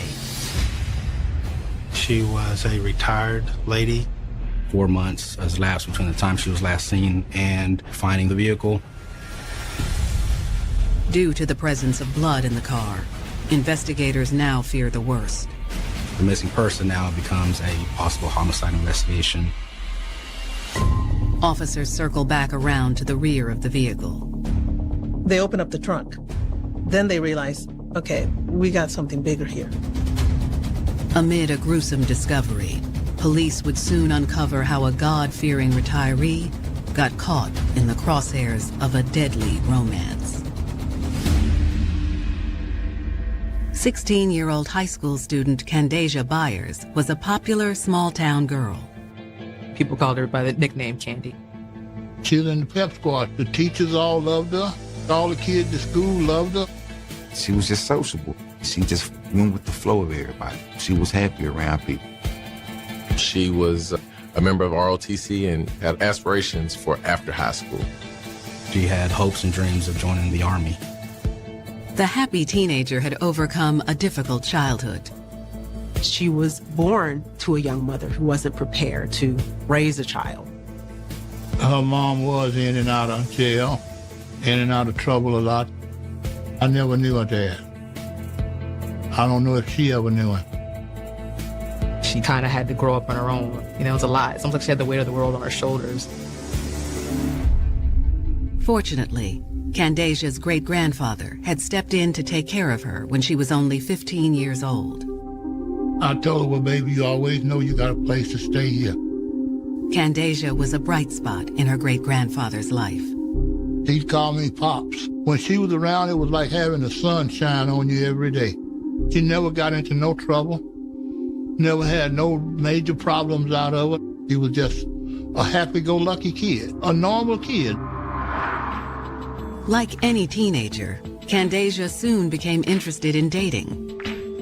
You're 16. You're looking for fun. Before long, Candasia's search for fun led her to begin sneaking into bars underage. That's when she met 21-year-old David Rome. He's a handsome guy, you know, and they are hanging out and having fun, just getting to know each other. He tells her that he's 21 and, you know, I can get you alcohol, I can take you this place. Getting attention from a handsome, older guy like David gave Candasia butterflies she'd never felt before. She's attracted to that. Someone who will care for her, someone who's paying attention to her, and seemingly may have more experience that may have seemed adventurous to her. David had a big swing on her life. She was only 16 years old. It just changed her, totally changed her. The two became inseparable. And the more time Candasia spent with David, the less time she spent on other activities. That's the king of our castle right now. Wherever he go, she go. She barely attended school, and when she did, she wasn't really focused on school. Nothing seemed to matter other than David. Candasia was in love, and David was eating up the attention. David made a lot of steps to sort of secure his position in Candasia's life. She's 16. It's a perfect storm to meet someone who's older and more experienced. It almost seemed like he was that love and acceptance that she was looking for. Candasia was searching for this love, and David was the one to pour in that affection that she never had before. But young Candasia had no idea what her future with this 21-year-old man would hold, or how far off course she'd go to make him happy. September 22nd, 2013, Marlin, Texas. Officers are investigating a suspicious vehicle found in the woods. A search on the car's license plate has revealed that it belongs to Adrian Thornton, a 59-year-old Fort Worth native who's been missing for months. Adrian was first reported missing on June 15th of 2013. Her neighbors and friends hadn't been able to get a hold of her. After noticing blood inside the vehicle, officers opened the trunk with heavy hearts. We found the skeletal remains wrapped up in a comforter. It was really awful because the body was almost unrecognizable. The medical examiner will confirm ID once the body is transported, but officers feel confident they have found Adrian Thornton. We have a body, not just a missing person. Now it's going to be a homicide. As Fort Worth detectives dig into the case, they wonder if the body's location might lead them to their killer. Why would we have a missing person in Fort Worth end up in Marlin? Why the location? What's the tie to there? Those answers will uncover a vicious plot centering around two young lovers. This was all about greed. And Adrian was in the middle of it all. 16-year-old Candasia Byers has fallen hard and fast for 21-year-old David Rome. He was in love with him. They were in love. The more she had relationship with David, the deeper that it got. We hear that phrase, love makes you do crazy things, right? And Candasia would soon find out just how crazy things can get, all in the name of love. September 22, 2013, Marlin, Texas. Officers have discovered a decomposed body in the trunk of a car that has been linked to a missing persons case. They presume the skeletal remains are that of 59-year-old Adrian Thornton, who disappeared from Fort Worth 4 months ago. The car is located in a rural area, a little over 100 miles from Fort Worth. They're trying to connect the dots. Why is this vehicle here? When detectives get their hands on the autopsy report, it sheds some light on the puzzling case.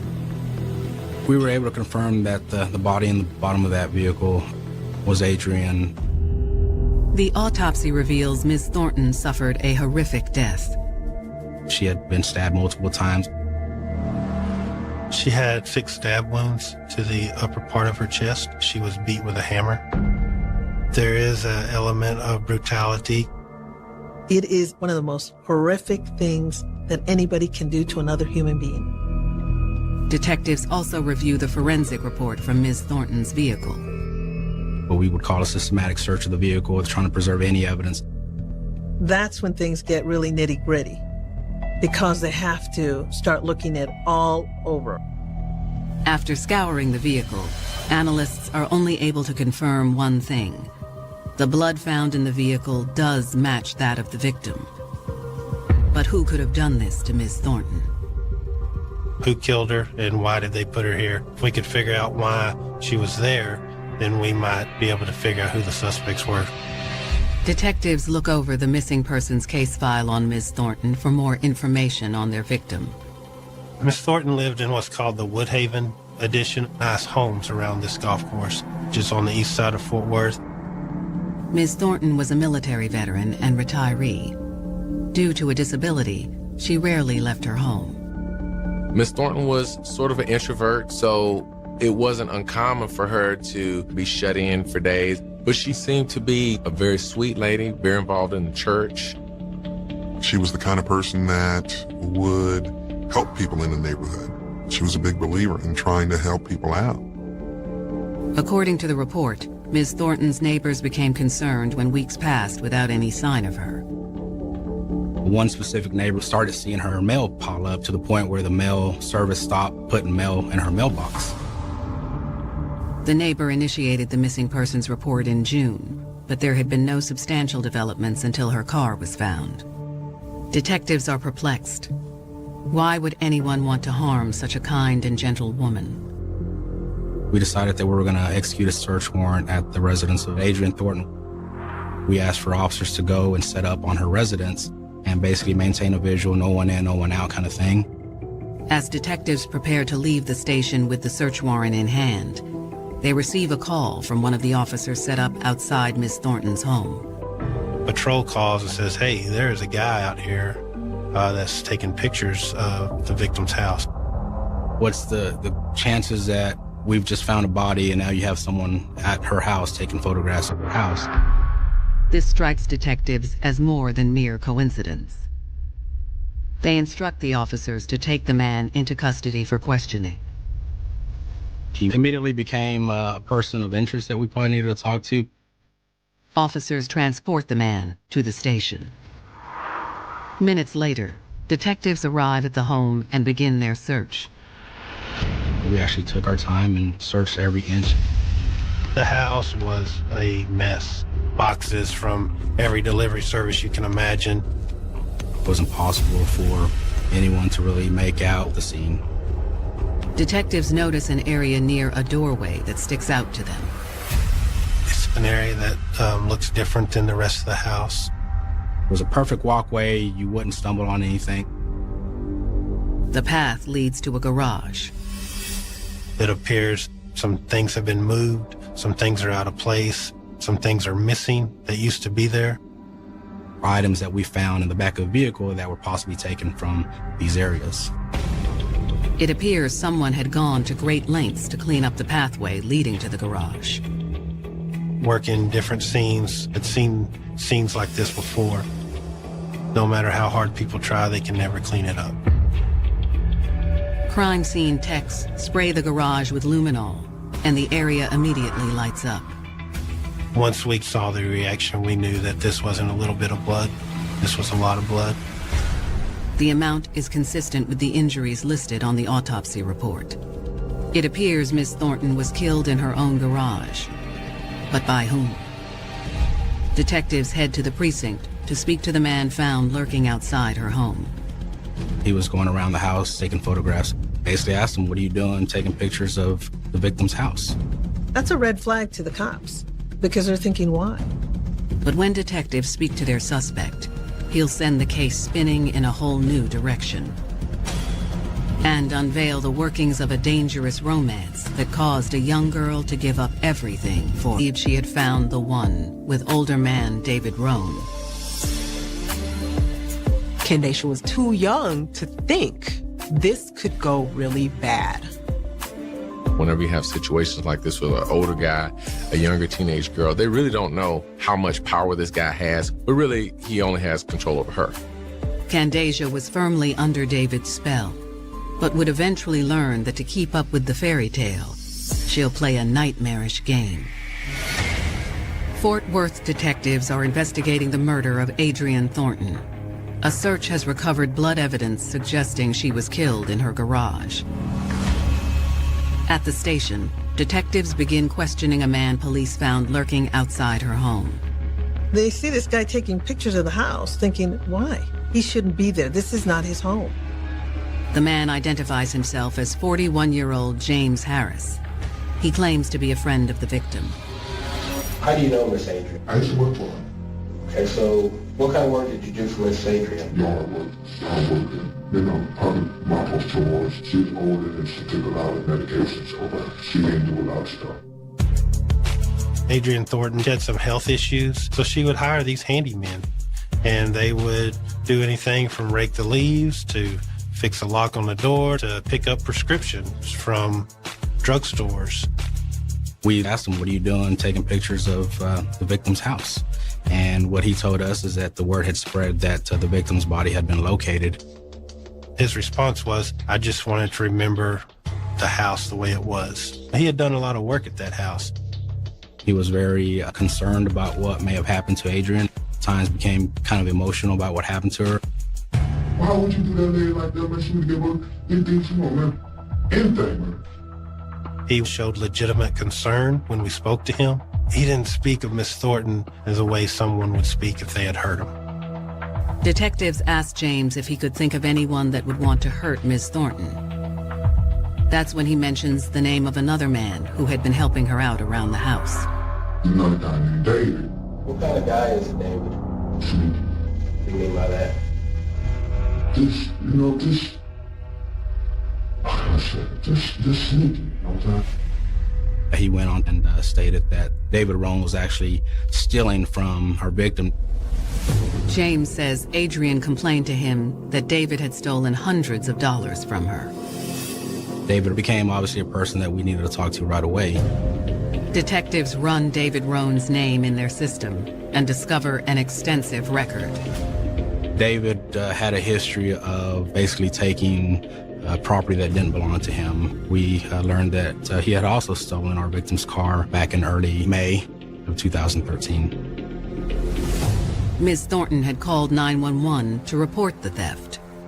Yes, my name is Adrienne Thornton. Is there a certain length of time you have to wait in order to file an unauthorized use of vehicle? No, ma'am. I'd like to file a report then, please. Adrienne said she had given David permission to use her vehicle for an errand, to deposit $700 in the bank for her, but he never returned. Okay, and the person that you loaned the vehicle to, his name? David Rohn, last name R-H-O-N-E. Our victim basically just wanted her car back and agreed not to pursue any charges if he returned the vehicle, which he did the following day. He stole the $700, but Adrienne forgave him for that. David's criminal record indicates he found even more trouble after the car theft incident. Just a couple months after Adrienne went missing, he had been arrested for another vehicle theft. He was actually in the Tarrant County Jail. So that was perfect for us because we knew where we could find him. When detectives check David's jail log, it yields another potential lead. He's had a frequent visitor named Candasia Byers. Detectives run Candasia's name in the system and find no prior offenses on her record. They wonder how the young teen could have gotten mixed up with a 21-year-old convicted felon. We found out that her family was from Marlin, Texas. And so then bells just started going off. Marlin was important because obviously we found the vehicle there, and Candasia Byers was the common denominator. So that was very big for us. We're on the right track. So they go looking for Candy. Now it's time to find out, what does she know? Detectives visit Candasia at school to have an informal conversation. We told her, if you want to go back to class, you're free to go back. If you want to sit and talk with us, you can. She agrees to talk, but gives detectives a big surprise. She denied knowing David Rohn.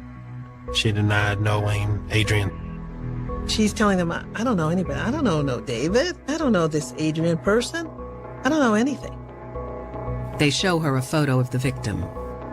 We laid it on the table, and it's like she didn't even look at it. She just was like, I don't know that person. She continued to have these denials about people that we knew she knew. She's denying knowing David, separating herself again from that story, and not even looking at Adrian's picture, but turning the other way. That could be fear. There was a lot more going on for her then. I think her conscience was getting to her, and she probably didn't want to look at someone that she may have hurt. Detectives end their conversation with Candasia, for now.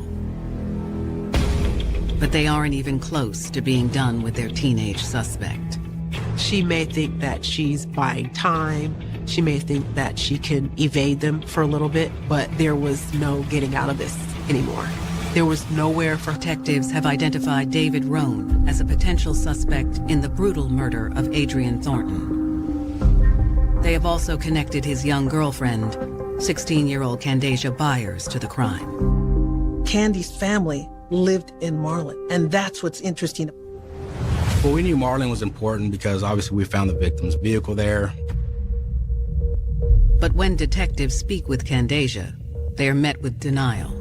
Detectives went down to her school, pulled her out of school, and she denied ever knowing David. Detectives know Candasia is lying. After leaving the high school, they head to her home to speak to her great-grandfather, Eddie Crawford. We told him we're investigating something, and we think... Crawford is shocked by the allegations. My emotions was running. Oh, wow. You could have knocked me out with a feather. Just then, Candasia arrives home from school. He says, do you know what these detectives are talking about? She attempts to make a little pretty weak denial at that time. Detectives suspect Candasia is denying everything to distance herself, as well as to protect her man. But Mr. Crawford insists she fess up. He looks at her and goes, tell these men the truth. Well, I said, you tell the truth. I didn't know the truth, but I wanted her to tell the truth about what happened. Torn between the two men she loves most in her life, Candasia breaks down. Her great-grandfather got to her because then she starts telling officers what happened.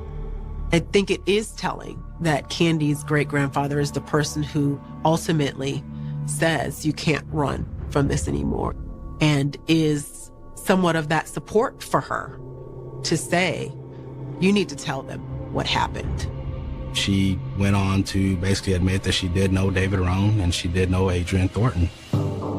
Candasia explains David approached her last May with the idea of taking a romantic vacation. He basically said, hey, let's take a road trip. But they didn't have a vehicle. Candasia claims David assured her they could borrow Adrian's car. They were going to go stop at Adrian Thornton's house to get in the vehicle. Candasia says they took a bus to Ms. Thornton's neighborhood and walked to her home. David told her to wait outside while he went in to speak with Adrian. Suddenly she hears Adrian screaming, "Stop, stop, why are you doing this?" Candasia explains she was concerned, but remained outside the home, as David had instructed. According to Candy, she didn't know what was going on. Although she's telling us about what David did and admitting some knowledge about what happened, she's still distancing herself from it.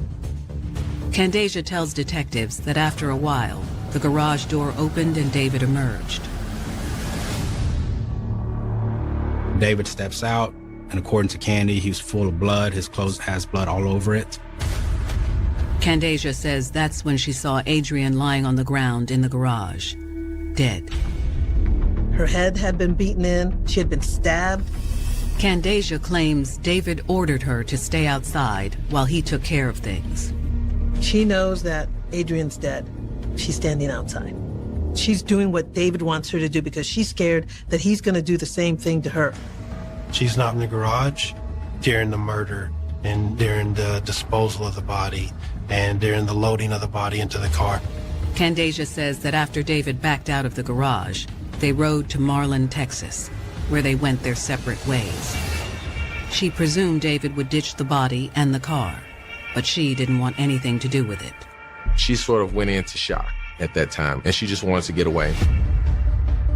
Candasia says she loved David and didn't want him to get in trouble, so she kept his secret. Whatever commitment them two made in that car when they left. The reality kicked in, and you can't do nothing about it. Just like, damn.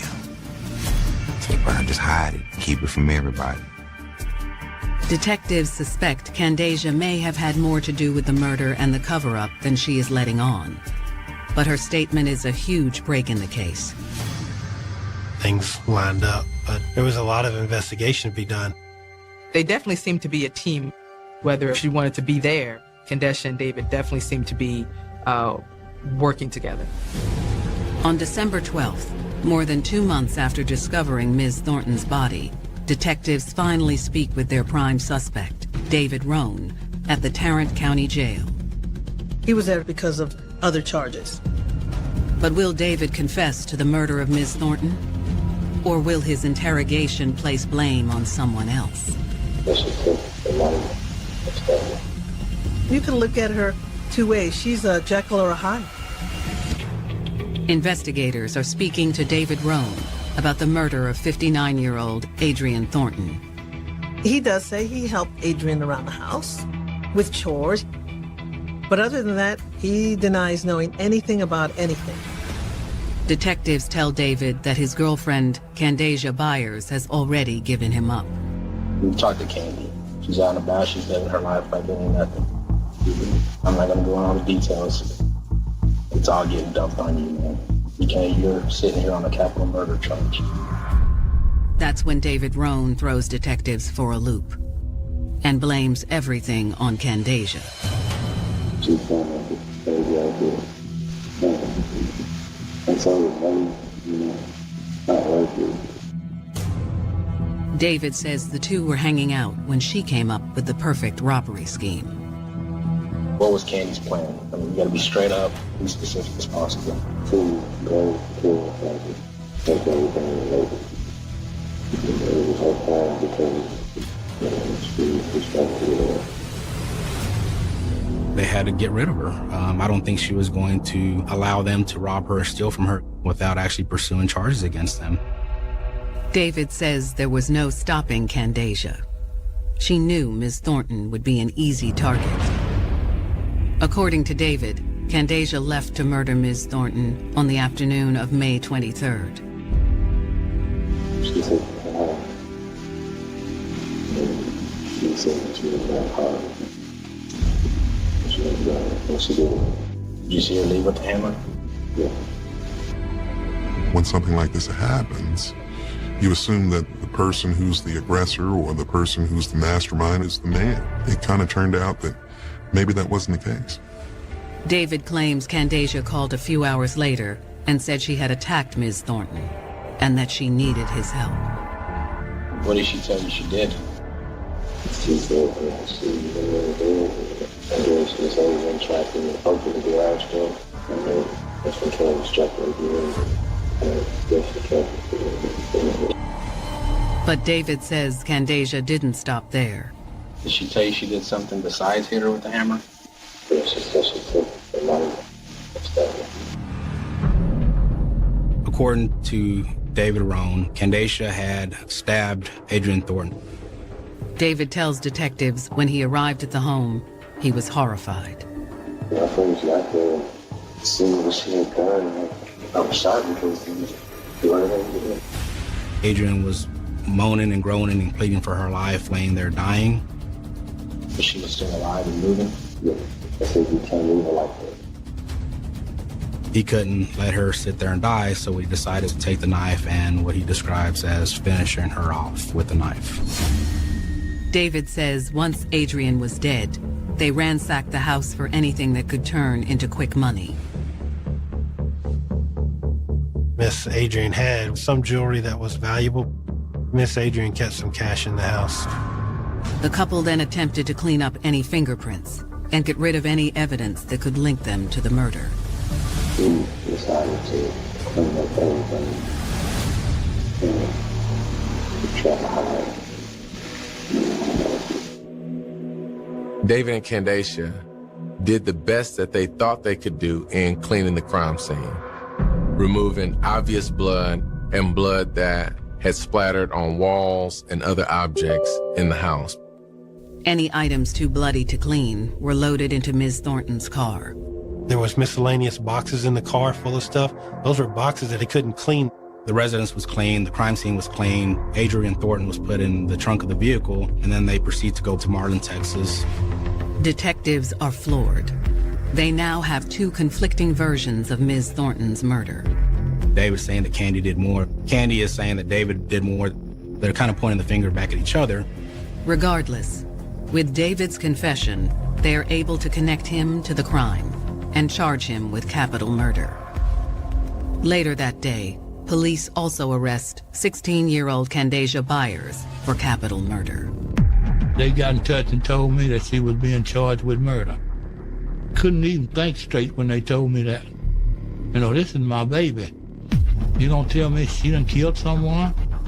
As the couple awaits trial, detectives continue bolstering their case by tracking down Ms. Thornton's stolen items. He went to the local pawn shops and pawned Adrian's property. They pawned a ring as far as away from here as Victoria, Texas, which is in far, far south Texas. There was a lot of little things that just were added up. Detectives ultimately conclude the couple stole thousands of dollars worth of jewelry and $10,000 in cash. The motive or the reasoning for it was simply greed. They wanted Adrian's money and her stuff. Our job is to try to figure out who is more responsible. For us, it was whose plan was it and who carried out the plan. Before detectives know it, they'll finally be faced with answers. And they'll learn how a monstrous young man was able to lead his teenage girlfriend into the depths of evil. Suddenly, there's another twist. I mean, this guy's a ruthless guy, as Candy described it. Police have arrested 21-year-old David Rohn and 16-year-old Candacia Byers for the capital murder of Adrian Thornton. We know it was a homicide, and we could tell there was blunt force trauma, but you really couldn't tell who really struck the blow. This is something that's not uncommon in cases where there's two suspects. They're going to end up pointing the finger at each other. In May of 2014, 1 year after the murder, Candacia takes a deal. To avoid the death penalty, she pleads guilty to a lesser charge of murder and gives a new statement at her sentencing hearing. Candacia tried to explain once again her level of involvement. She admits her original story, that she and David robbed Adrian to get money for a romantic vacation, was all a lie. According to Candacia, David's thirst for cash started months before the murder. She says that he turned her into a prostitute because he told her, I need to make money. She was basically prostituting her to the gentleman that would come around. There's a lot going on with her, this love and this fear. Candacia says Eventually, David told her she wasn't making enough money. So he concocted the plan to rob Adrian Thornton. Candacia explains she didn't want to help, but she was scared. She was trying to make David be the bad guy here and that he was making her do everything that she did. Candacia admits that on the day of the murder, she used Adrian's trust to get into the home. Candacia is the one who actually got David into the house because Miss Thornton was done with David. Adrian was upset with David because of the previous auto theft where David stole her vehicle. I don't believe that he was allowed to come around there anymore. So David used Candacia to basically ruse her way into the residence and wait for an opportunity for him to come in and carry out the attack. Candacia was willing to do this for him. Ms. Thornton was delighted by the visit from the teen. Candacia had befriended her when David worked for her. She's just trying to be a good influence on this young girl. Adrian Thornton had walked to the back of the house. Candacia unlocked the door. David came in and basically started attacking her. Now, Candacia admits she witnessed the entire attack. Despite her age and disability, Adrian fought back and tried to flee into the garage. He keeps hitting her. And apparently, Candy could see this from her vantage point. David then took out a knife and stabbed Adrian to death. Candy says that she actually saw her on the floor, that she saw her eyes open and sees her basically taking her last breath and sees her spirit leave. On the stand, Candacia says she then helped David load Ms. Thornton's body into the car. Candacia swears that she never wanted to go through with the robbery in the first place, but felt she had no choice. She was saying that David threatened her. I know where your family lived. I've started this and now you're going to help me finish it. She thought she was in too deep to walk away. Candacia says she loved David but was also afraid to leave him or tell anyone what he had done.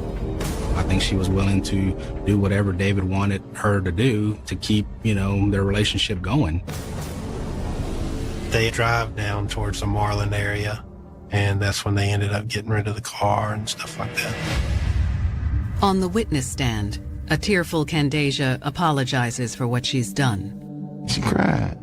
Yeah. She had remorse. I'm sorry. That's all she would say. Despite Candacia's testimony that David was the mastermind and the attacker, the evidence remains inconclusive. In the eyes of the law, it doesn't matter who carried out the vicious assault. The couple is equally at fault. A horrible murder. Miss Adrian seemed to be a really nice lady who was willing to give guys that needed a couple of bucks, willing to let them cut her lawn. And, she's gone now. Gone too soon. I think that's the biggest tragedy for something that very well could have been avoided. David Rohn also pleads guilty to avoid the death penalty and is sentenced to 40 years. Candacia Byers is sentenced to 30 years and will be eligible for parole in February 2029. Candacia was a teenager, and you can only think a whole life ahead of her. Things could have been so much different. She don't have no more teenage years to look back on. No teenage parties to go to. No cotillion dances to go to. No more pep rally. She loved David. She did anything David asked. When the head follow, the tail come right behind it. It just shows how vulnerable young girls can be. He was able to manipulate and show all of the things that she was missing in her life. And you end up with someone who sticks by and goes through a plan that ultimately ends up with someone dying. On January 13th, 2010, police in Conyers, Georgia receive an emergency call from a sheriff's deputy. I was kind of winding down, getting ready to go home, and we get a call, maybe a homicide or a death, suspicious death in one of our local gated communities. The way the call came out, it didn't sound normal. So everybody from CID, let's all go. We all went at the same time. When I got to the neighborhood, there was a Rockdale County deputy there who told us that as he was driving, just happened to be driving through the neighborhood, I think he was serving civil papers, that a young girl came running out of a house or up to him saying that her mother was dead in the bathtub.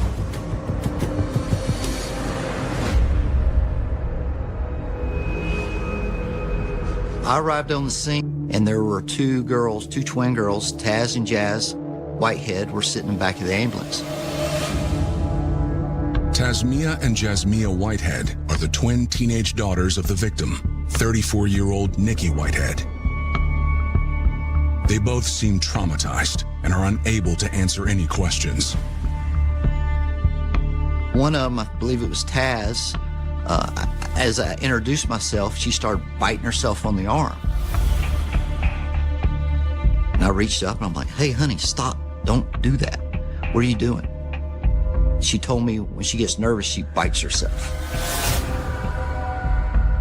Sometimes people will self-harm. They'll cut, they'll burn themselves, they'll bite themselves because they're emotional pain to themselves, so they don't feel that emotional turmoil. Detectives decide to let the girls calm down, so they go to investigate the crime scene.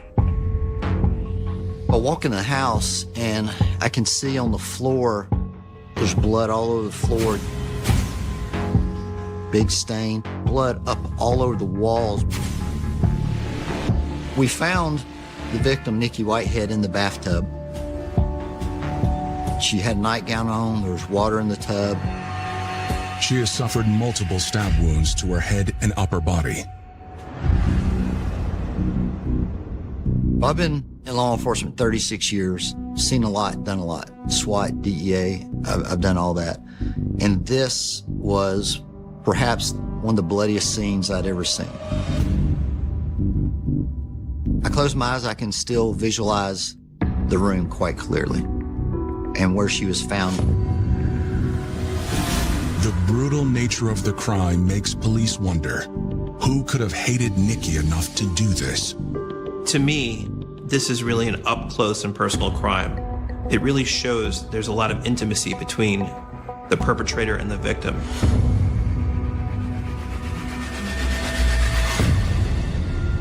Nikki Whitehead's life had been difficult from the moment she was born. Nikki didn't have a great life. She was born in prison while her mother was serving a stint for prostitution and drug possession.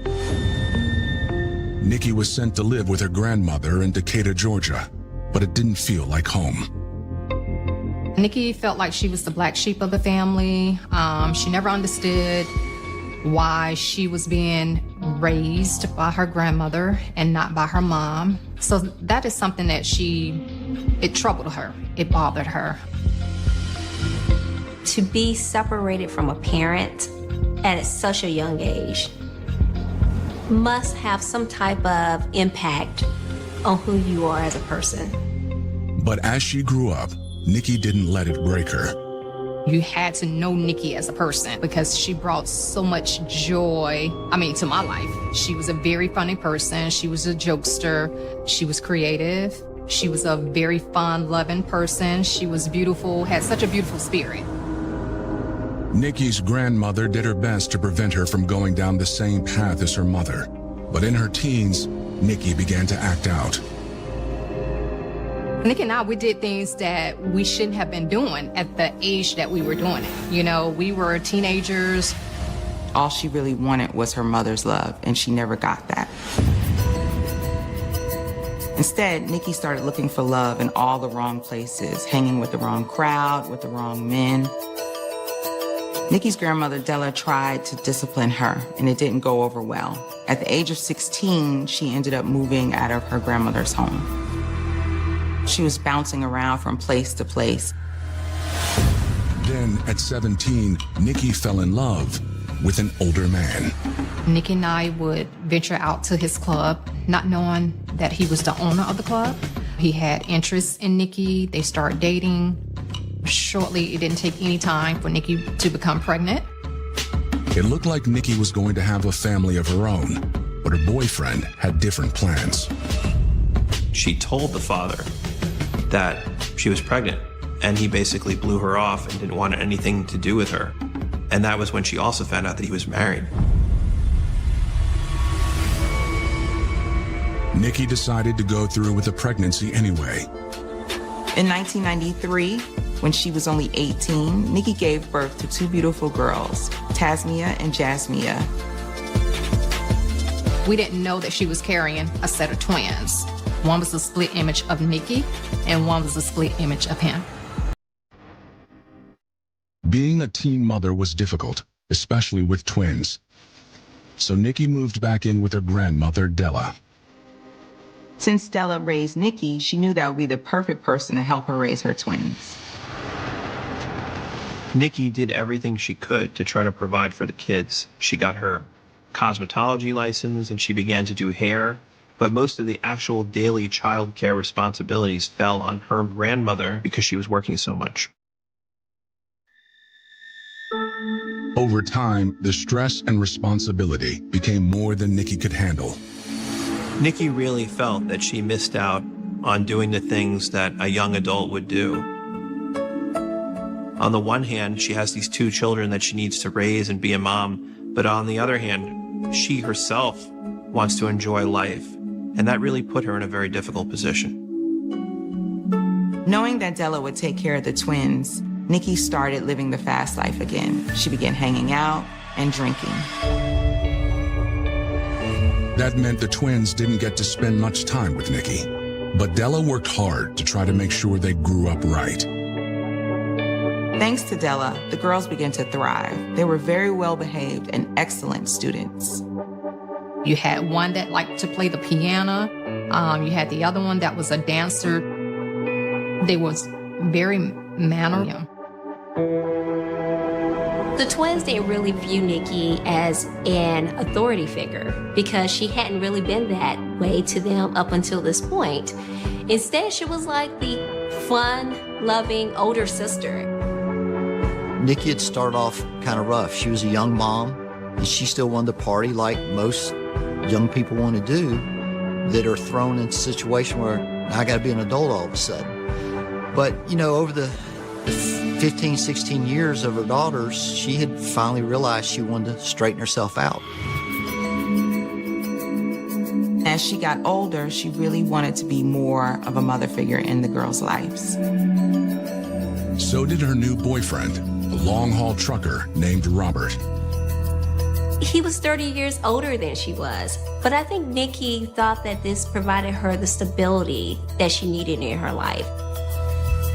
Robert really cared about Nikki's daughters, and he really wanted to be a father in their lives. And so he suggested that they move in together. The transition from being a fun older sister to a disciplinarian would be tough, however. And what Nikki was trying to teach and preach to them, do as I say and not as I do. And I don't think the kids took heed to that. But Nikki was determined to give the girls a good, stable life. For Jazz and Taz to be finally reunited with their mom, and then for them to have the rug pulled out from under them and find her murdered, there are no words. It's completely devastating.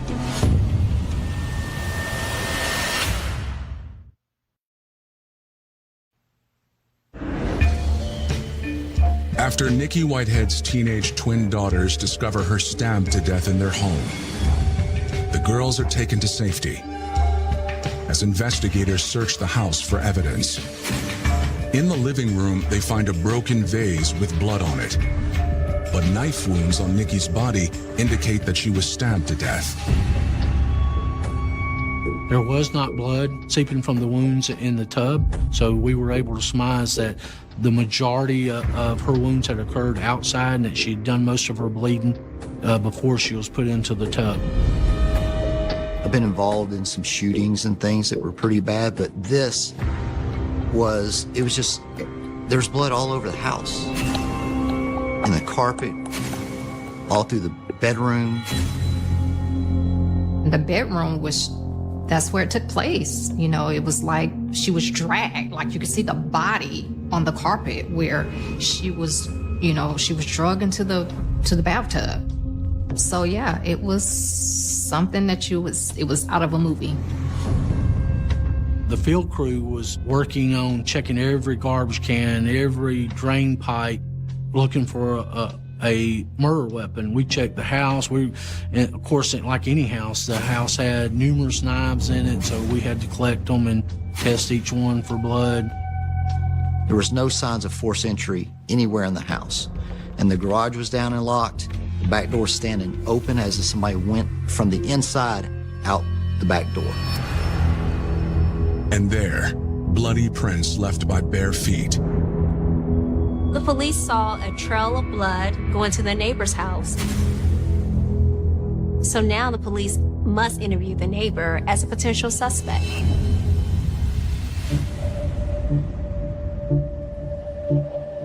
I find blood on the door frame. I'm like, okay. So bang on the door, bang on the door. A gentleman answers the door. I tell him who we are, why we're there, and he kind of already knew what was going on. I'm like, hey, we've got blood on your door right here. He told us that that morning he had been listening to a popular Atlanta radio station and that he did hear somebody ring his doorbell and heard screaming, but that he just didn't respond to it. We surmised that the bare feet leading out had been Nikki and that at one point she had escaped, made it to the neighbor's house seeking help, and that someone had drugged her back into the house. Police think the sounds the neighbor ignored may have been Nikki's last desperate cries for help. Asked him why he didn't open the door. He didn't answer. Pretty much just said it wasn't his business. He didn't want to be bothered. And that's sad because, you know, if he had called 911, she very well could be here today. When detectives are finished at the crime scene, they return to the precinct where Rockdale County sheriffs have taken Nikki's twins. So I have the girls in an interview room, asking them what had happened and how they found their mom, and asked them to start from the beginning. They said they left for school that morning at around 7:30 in the morning.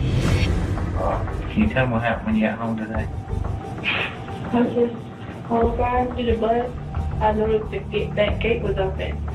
So I was like, why the gate open? And you walked in and what happened? To the kitchen, I put my stuff down, and I went to her room. And so I see the blood all in there on the floor. And I went in there and I seen her. What room is she in? In her room. Her room? Is she on the floor, on the bed? She's in the bathtub. In the bathtub? And they found their mother in the tub and then ran out, saw the sheriff, and flagged the sheriff down. When I asked the girls who they thought may have hurt their mother, they said maybe Joe or Robert. These are two men that their mother dated both of them and talked with them a lot. Robert was the actual live-in boyfriend. They lived at Robert's house. This was his house that it happened at. Nikki's daughters revealed to police that she'd been cheating on Robert with a man named Joe. When the twins told us about the two boyfriends, that made both of those men possible suspects because it gave both of them possible motive. Does Robert know about these other guys that your mom sees? Probably not. Like they stay together, but like when she talk about him and other people, she say my friend Robert. He like 60-something. He like a sugar daddy. Things were good between Nikki and Robert for a while, but unfortunately, as a truck driver, Robert wasn't there all the time, and Nikki was alone and lonely. She was dating a man who was a trucker, who was in and out of her life. Again, very unavailable emotionally because he wasn't there, which is really what her mindset was. But then she has this other guy. Robert was many years older. Joe was more Nikki, the victim's age. If Nikki cheated on Robert, it's possible Robert flew into a murderous rage when he discovered what was going on. When's the last time you saw Robert? Yesterday, he left. He came in on Sunday. He stayed for a day. He left. We contacted the company that he worked for, and they began getting us the truck's GPS information. Robert returned to Conyers immediately. He explained his relationship with Nikki was that he expected her to be faithful to him when he was in town. He understood that there was a big age difference and that she was going to see other guys and party while he was gone, but he felt like she had disrespected him. Robert swears he could never hurt Nikki, and he has an alibi. He was hundreds of miles away on a job when the killing happened, which GPS records confirm. He explained that he had a great relationship with Nikki, a great relationship with the twins. When we asked him if he suspected of anybody, he could not name anybody that he would suspect of the murder. So, if Robert didn't kill Nikki, maybe it was his rival, Joe. There's a second boyfriend, then that brings up motive. So we sent detectives out to find Joe.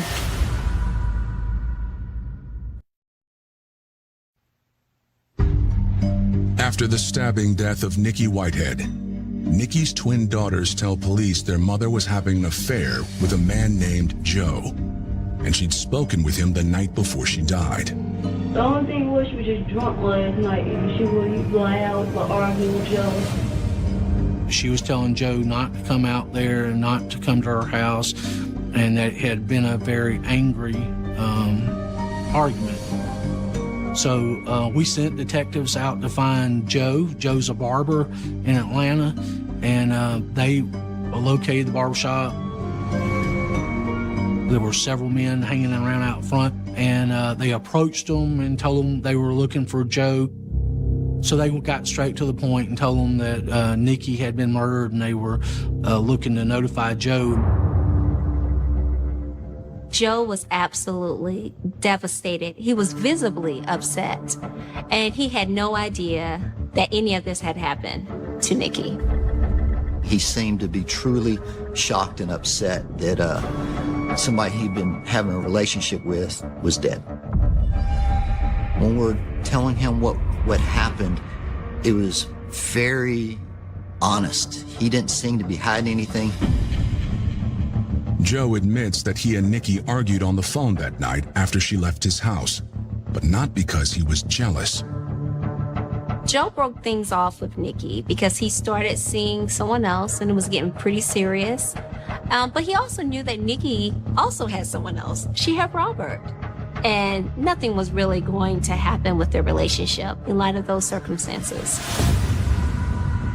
We collected the surveillance video from his condominium, and we did in fact see Nikki come and go, and the times that Nikki came and left were consistent with what he said. He allowed us to examine his body, his hand, his arms. We knew from the crime scene that Nikki fought for her life, and we could see from the crime scene that it was not, somebody was toting some injuries from the fight, and he had no injuries. Joe was very emphatic that he wanted to cooperate with the investigation, and when we offered a polygraph test, he consented right away. The polygraphist indicated that Joe had no deception in his test. With their suspects cleared, investigators interviewed Tasmia and Jasmia again to go over the timeline of that day one more time. They claim their mother was drunk and stoned that morning. They told us that when they woke up for school, They were late, and they went to tell their mother they were leaving, and the mother's door was closed, and they knocked on the door, and Nikki didn't respond, and so they went ahead and left for school. They did miss the bus, but they walked to school, and that's about a 2-mile trip from their house. It's a long way to walk, but they did say they made it to school in time. The twins say they don't know of anyone else who'd want to hurt their mother. But detectives noticed something odd about their behavior. They had not removed their coats, they hadn't removed their gloves, and this was a warm environment. Even though it was January, the inside was warm, and so that was non-normal behavior. So we asked them to remove their coats and their gloves, and we noticed that they had bites and bruises and scratches. I'd asked them what happened. They said they got in a fight with each other, which just seemed really strange to me, knowing that from the crime scene, it was pretty violent. And for them to have these marks on them, it just didn't sit well with me. I separated the twins and interviewed them separately and used all of the normal tactics of, well, you're not telling me what they're telling me, and these twins didn't waver at all. They stuck to their story and didn't waver. Despite their suspicions, police don't have any evidence to hold the girls and release them into their grandmother's care. The next day, the medical examiner issues the gruesome results of Nikki's autopsy. They discovered blunt force trauma to the head. This is not a surprise considering the police found a broken vase on the crime scene. They also found more than 80 stab wounds to Nikki's body.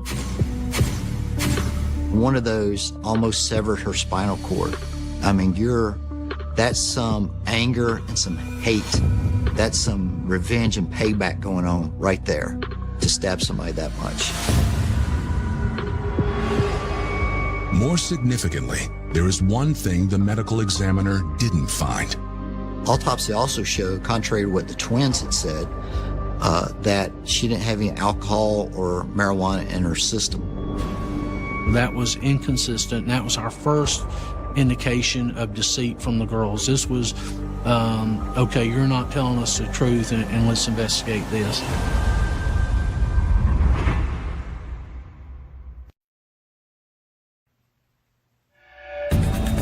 Police investigating the killing of Nikki Whitehead ask her loved ones about her relationship with their twin daughters. They discover it was much worse than they were led to believe. When we interviewed Nikki's best friend, Yucca, Yucca explained that there had been lots of problems between the twins and Nikki. But they was just disrespecting her so badly. And they was, I guess, she couldn't control them. We did find out that the girls were known for skipping school when they lived with their grandmother, and when Nikki got custody of them back, they weren't allowed to do that, and they didn't like that. They liked the freedom they had. Also, they didn't really want to listen to Nikki because they thought Nikki was hypocritical. Because here Nikki was telling them how to live their lives, and Nikki herself had had such a tumultuous existence. Who was she? Was she the moral pillar that could tell them what to do? So as a role model, I think she really struggled to have the moral high ground. When Taz and Jazz started to rebel against Nikki, originally it started out as arguments, but then they progressively got worse and ended up becoming physical.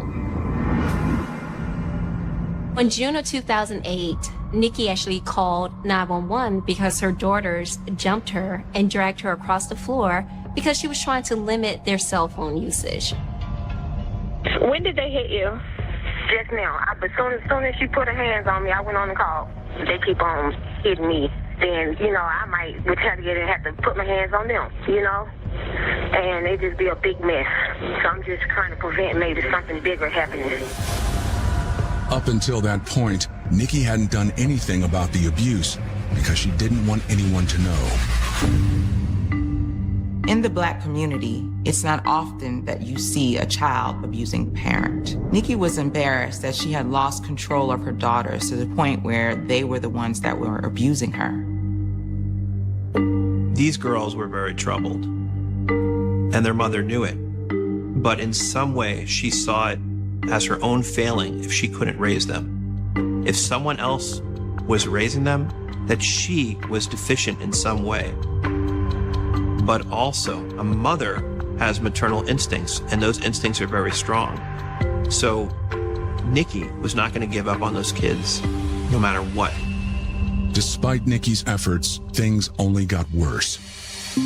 A few days before she was killed, she reached out to her best friend, Yucca Harris, with a disturbing and prophetic warning. She called me and she had told me that the girls were just really acting, behaving badly. And she felt like if anything happened to her, the kids did it.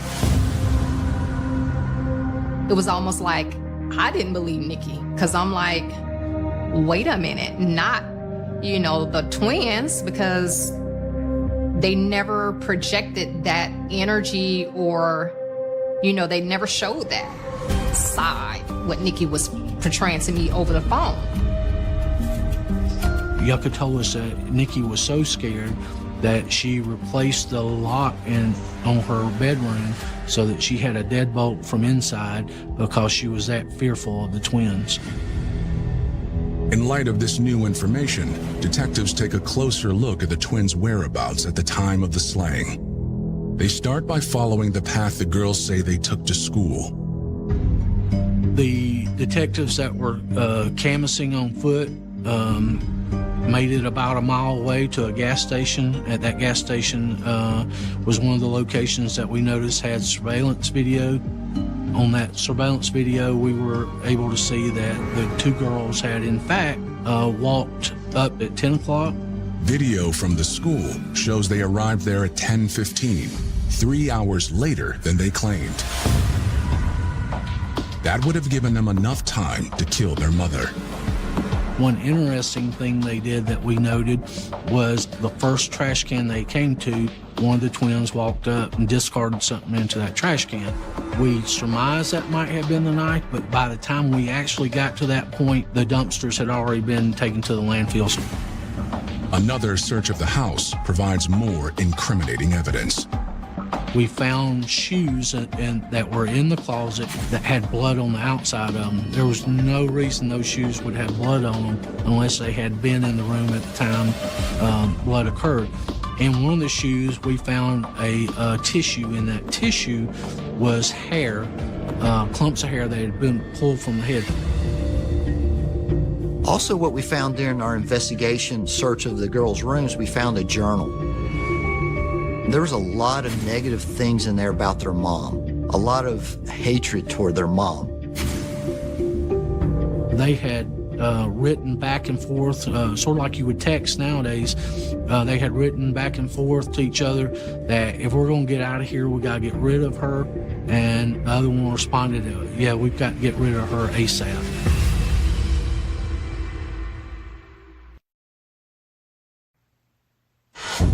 The evidence seems to be stacking up against Tasmiyah and Jasmiyah Whitehead. After a short investigation, Conyers police have reason to believe the teens are responsible for the brutal stabbing death of their mother, Nikki. The twins' alibi didn't add up. There were many holes in their stories. They both had injuries on their arms. These injuries were bite marks and scratches. They both had journal entries to each other where they discussed killing their mother. They both had blood-stained shoes in their closets. But these are teen girls whose lives have been tumultuous from the start. So detectives wait to make any arrests until the crime lab completes its analysis of the samples collected at the crime scene. Until then, the girls still need care. After Nikki's murder, the girls were alone. They didn't have their mother, they didn't have their father. They went back to their grandmother, but it wasn't the same. Jazz and Taz, their lives were filled with chaos. In many ways, they tried to cling back to some sense of normalcy by going back to school and trying to live a normal life. To those unaware of what's going on, the twins seem to be normal teenagers working through the loss of their mother. A few weeks later, the results from the crime scene come back. We were able to find the twins' DNA mixed in with Nikki's DNA on the blood splatter on the wall. And there could be no explanation other than they were there and they were injured. During the interview with the twins, Taz was biting her arm a lot, and I had to make her stop. There were bite marks on her arm that were very similar, if not matched, Nikki, which shows you their mom wasn't fighting for her life that night. The lead detectives finally decided we have enough to present to the DA, and the DA agreed. Now we have enough to move forward and get justice for Nikki. On May 21st, 2010, detectives arrest Tasmia and Jasmia for the murder of their mother. One of the girls was arrested at Della's home. The other was arrested at her high school in front of all the other students. The girls were really angry when they were arrested, and they kept telling the arresting officers that they needed to go and find their mother's real killer. As prosecutors prepare for trial, the DNA evidence presents a unique challenge to them. As identical twins, Taz and Jazz had the same DNA, and so the prosecution wasn't clear as to which twin actually committed the murder, or if both of them did it together. Sometimes when you have twins, the bond is so strong that one twin will go along with what the other twin wants. And very often you'll see that one of them is more aggressive and one is more passive. But when it came together, it's almost as if the sum of the parts was greater than the whole. And that was a powder keg that exploded. Prosecutors decide they will try the 16-year-old suspects as adults because of the seriousness of the crime. That could mean life sentences for Jazz and Taz if they're convicted. This was a situation where they were clearly, very aggressively going after Mom, and it seemed like they wanted her dead, and they wanted her dead 10 times over.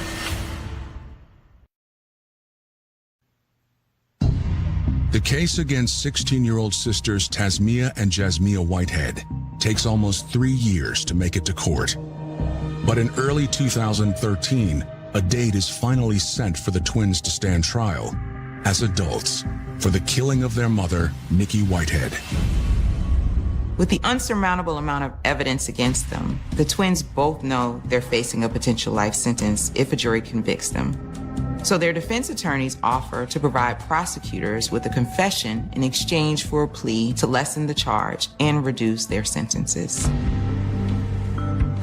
Prosecutors agreed to let the girls plead to voluntary manslaughter if they confess on camera in front of the DA, but their sentences won't be determined until after they hear the twins' entire story.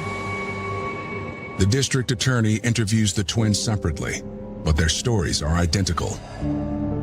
Jazz and Taz claim that their mother had been aggressive with them and angry from the night before, and that it continued into the morning. She was in there, as soon as she saw us, she starts cursing and stuff. I think she was mad about us being late for school and stuff. And then she kind of almost like stung the pot like that. And then I just kind of put up a moment like that. And after that, I'm not really sure. I'm gonna be clear to say I don't remember everything. It comes in snatches, I'll say. We're fist fighting or whatever. My sister are really fighting. They're fighting and punching each other, things like that. She's on top of my sister, choking her.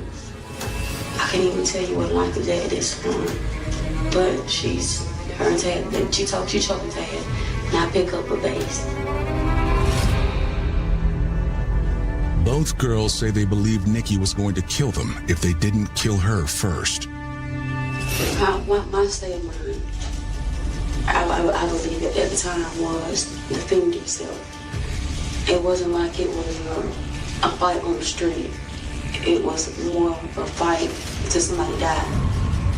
They had her there against a wall, and eventually one of the knife wounds went into her neck, into her spine, and that's what caused her to collapse. Authorities aren't convinced the twins are being entirely truthful. Their confessions were self-centered, made them look as good as you can look in a murder scene, and put some of the culpability on to Nikki. Jazz and Taz claim that Mom was coming home drunk and high on drugs as probably a way to justify their actions. But what we know from the toxicology and the autopsy is that there was nothing found in her system. I think the girl's defense was trying to tear my girlfriend down. They was going to try to tear her to pieces to make her seem as if she was just this awful, evil person. Regardless of how the fight began, it ended with Nikki dead. Nikki knew at some point during the attack that she was in the fight for her life, and she did everything she could to stay alive. And we know from the pattern of injuries on her body that she fought literally to the death with every ounce of strength that she had. This was not a case where Jazz stabbed her mom and then they quickly retreated. This is something that continued even to the point where Mom escaped and they dragged her back to finish the job. There's a particular brutality and rage in this crime. To see your mother die in our own blood, and they picked that body up and put her inside the bathtub and went about their normal day at school, tells me something about these two young ladies. They just didn't care. They just didn't care at all. It sounds a little dramatic to say, but I said it then, and I'll say it today. Just being with them, you just had a sense of evil in these two girls. They were very manipulative and putting on a show, and you could just feel that there was no real remorse there. The court agrees to let the girls plead guilty to manslaughter, but rejects the defense's request for 10-year sentences. The prosecutor was like, okay, we can give voluntary manslaughter, but we don't know if it's going to be 10 years. And then they heard Taz and Jazz's statements, and they were like, hell no, they ain't getting 10 years. They received 30 years with the possibility of parole. At sentencing, Jazz apologized for what happened to her mother. Taz did not. They should have got more time than what they got, I think. I just feel like that was not enough. The girls are serving their time in separate facilities in Georgia. If they're not granted parole, they will not be released until 2040 when they're 46 years old. A lot of people have looked at this case, and one of the things that they struggle with is to find a real motive. In other words, there are hundreds of thousands, if not millions, of kids who don't get along with their mother. But what about these kids caused them to be over the edge to kill their mother? And I think part of it is the fact that there was rage. Clearly, they did not want to live with her. I believe the reason they did this was kind of payback for Mom no longer let them roam around and do what they wanted to do, run around with boys and drink and smoke weed. All that resentment, all that rage, finally boiling over into a singular moment, that was their payback. After one failed relationship and 2 kids, she'd found the life she'd always wanted. Gotta kiss the cook. Thank you. She had finally met Mr. Right. He was an Army veteran. He was 10 years older than her. He could really take care of her and her children. Mom! Until one of her children makes a terrifying discovery. There's red stuff everywhere, like on her face and on the pillows. The scene inside that room was horrible. She was beaten to death. It was horrific. So if you can just open your mouth wide, please. The bloody scene points detectives toward a possible killer. This murder, it was personal. They start looking at people close to the victim. It turns out to be a long list of suspects. Sienna? Yes. We had these cheating issues. They both had been stepping out on each other. You guys have an intimate relationship. I was hoping this was a phase. I did spend the night with him. But only one suspect holds the key to the truth. You have a key to the house. I gave her all the keys back. Once you find the first lie, you're on the right person.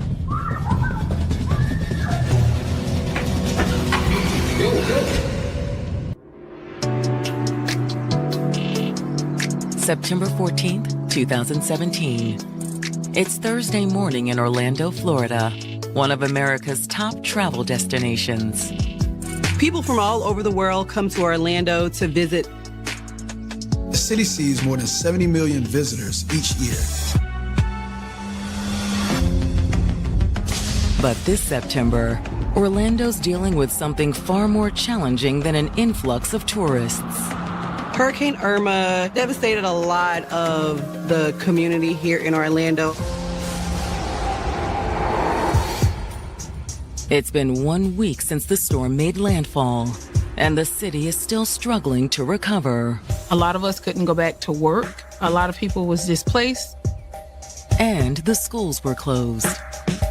We have hurricane days for up north, you have snow days. It's not safe for the school buses to be out. It's not safe for kids to be walking to and from school. Kids don't mind. The next day I don't have to wake up and go to school. But that morning, one Orlando child woke up to a nightmare. 911, you need police or medical, ma'am? Medical? The caller, who is only 12, is calling about her mother, 29-year-old Krista Hall. She's supposed to be to work at 8. It's 11:30. There was some concern there. The car is still there. They haven't heard Mom moving around the house. She went, knocked on the door, then opened the door. Mom! And found Krista laying face down. There's like red stuff everywhere. She said it was sticky like paint. I went to go touch her skin and it was like really cold. Mom!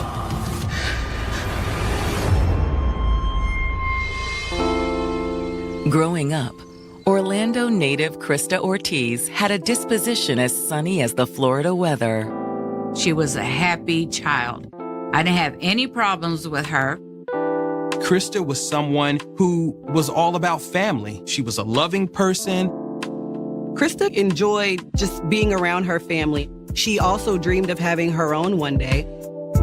And she wouldn't have long to wait. She fell in love with her high school sweetheart. And next thing I know it, she's sleeping with him.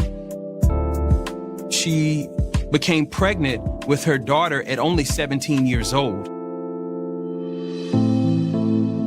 And not long after giving birth to her daughter, Krista got pregnant with their second child. Krista and her boyfriend, they really, really loved each other, and they were very, very committed to one another. Having the kids and the white picket fence and the husband, she wanted that. But for that, she would have to wait. Krista and her boyfriend split up after the birth of their second child.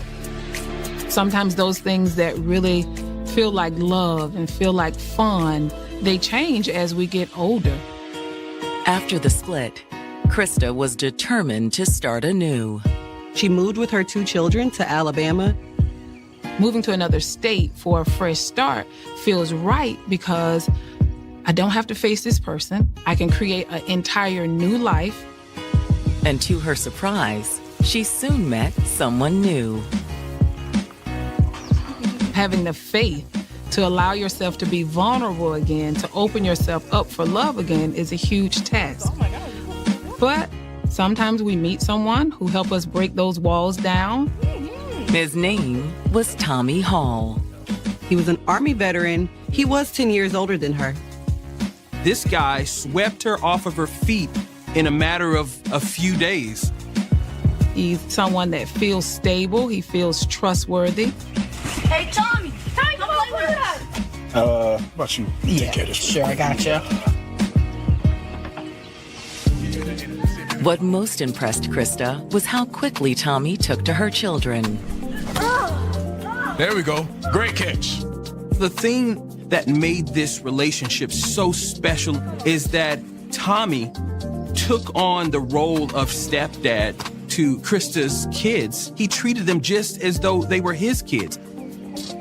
Meeting someone that accepts you for you as well as your two children. This feels right. This feels really good. They had an awesome relationship.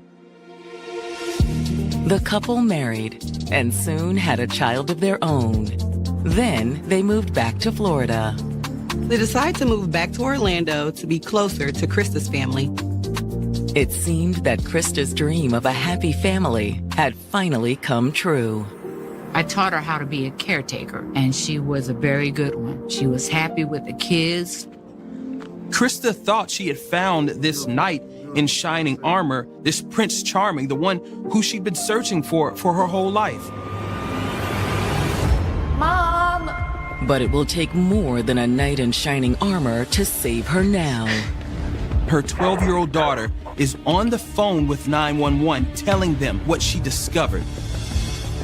Her mother is unresponsive in the bedroom. She's like really stiff.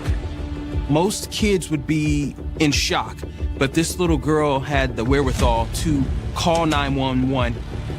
I want you to do me a favor, sweetie. I want you to get everybody, get all the other kids, and I want you to go outside, okay? Okay.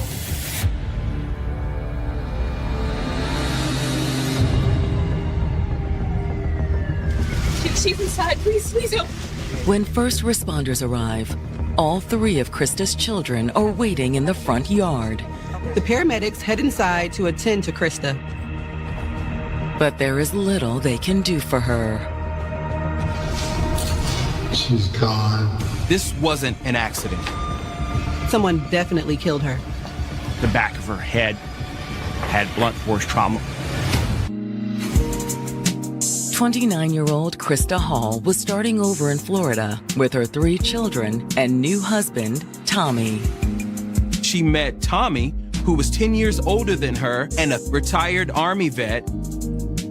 Tommy swept Krista off her feet. I gotcha. He looked at Krista's kids like they were his own. He embraced the role as a stepfather. There we go. Great catch. And they'd soon had a child of their own.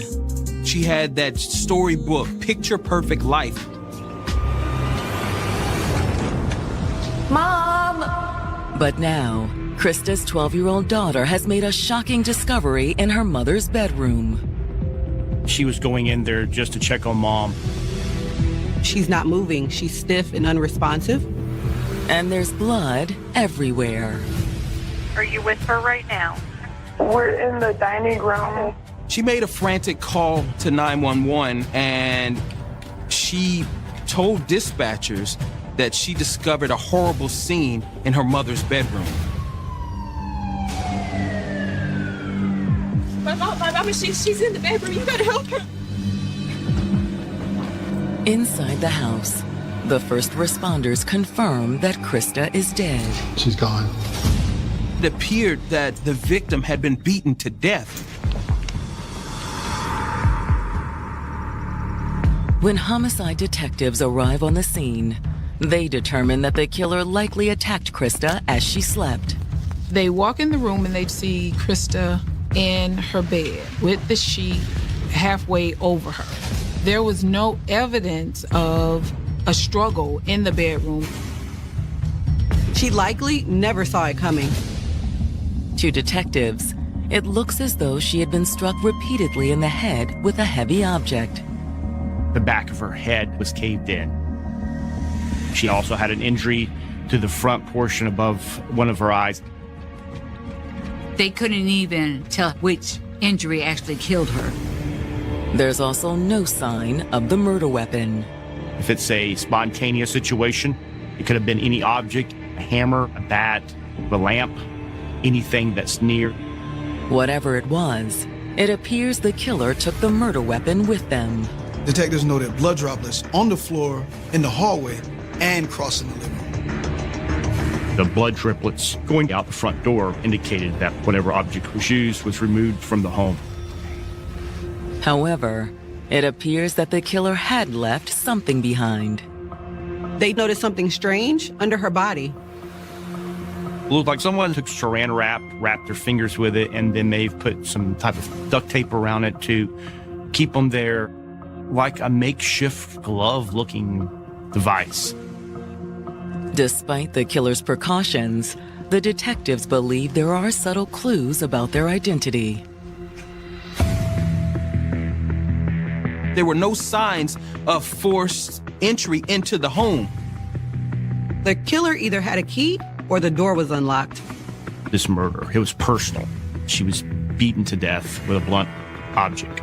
And that means that that person was very angry with her. So they start looking at people who were close to the victim. To find out who that might be, the detectives turned to Krista's mother. When I arrived at the house, there was security everywhere. She had rushed over to the house because her granddaughter had called her and said something was wrong with Krista.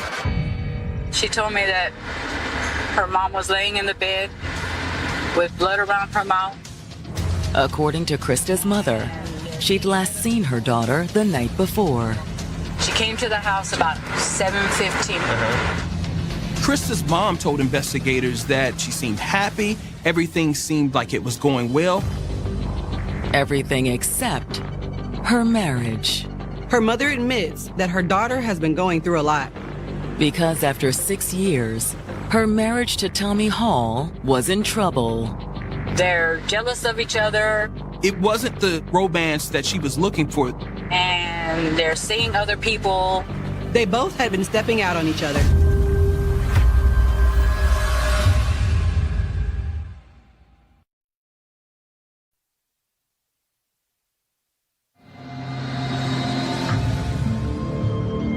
Detectives investigating the murder of 29-year-old Krista Hall have learned that the mother of 3 had a turbulent relationship with her husband, Tommy. Mom basically broke it down and said that there was infidelity on both sides.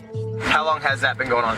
For the last 3 or 4 years. But according to Krista's mother, Alvesa, the trouble started long before then. If he wasn't smoking weed, he was walking around the house with an attitude about something. He was neglecting her. He was going around sleeping with girls. So Krista started going out with other men. So it's kind of on both ends, both kind of seeing other people, stepping out of the relationship on both ends. Yes. However, Alvesa also says that her daughter and Tommy didn't split up. At least not at first. For a while, Krista and Tommy both tried to make it work. They even talked about having an open marriage. According to Krista's mother, her daughter and Tommy's problems had only gotten worse. They were at odds with each other. It had gotten to be too much. And Tommy moved out of the house around June. And he still has keys to the residence? I don't know. She hasn't spoken to me about Tommy in a long time. Okay. Still, detectives suspect the separation could have something to do with her death. There was so much jealousy and resentment.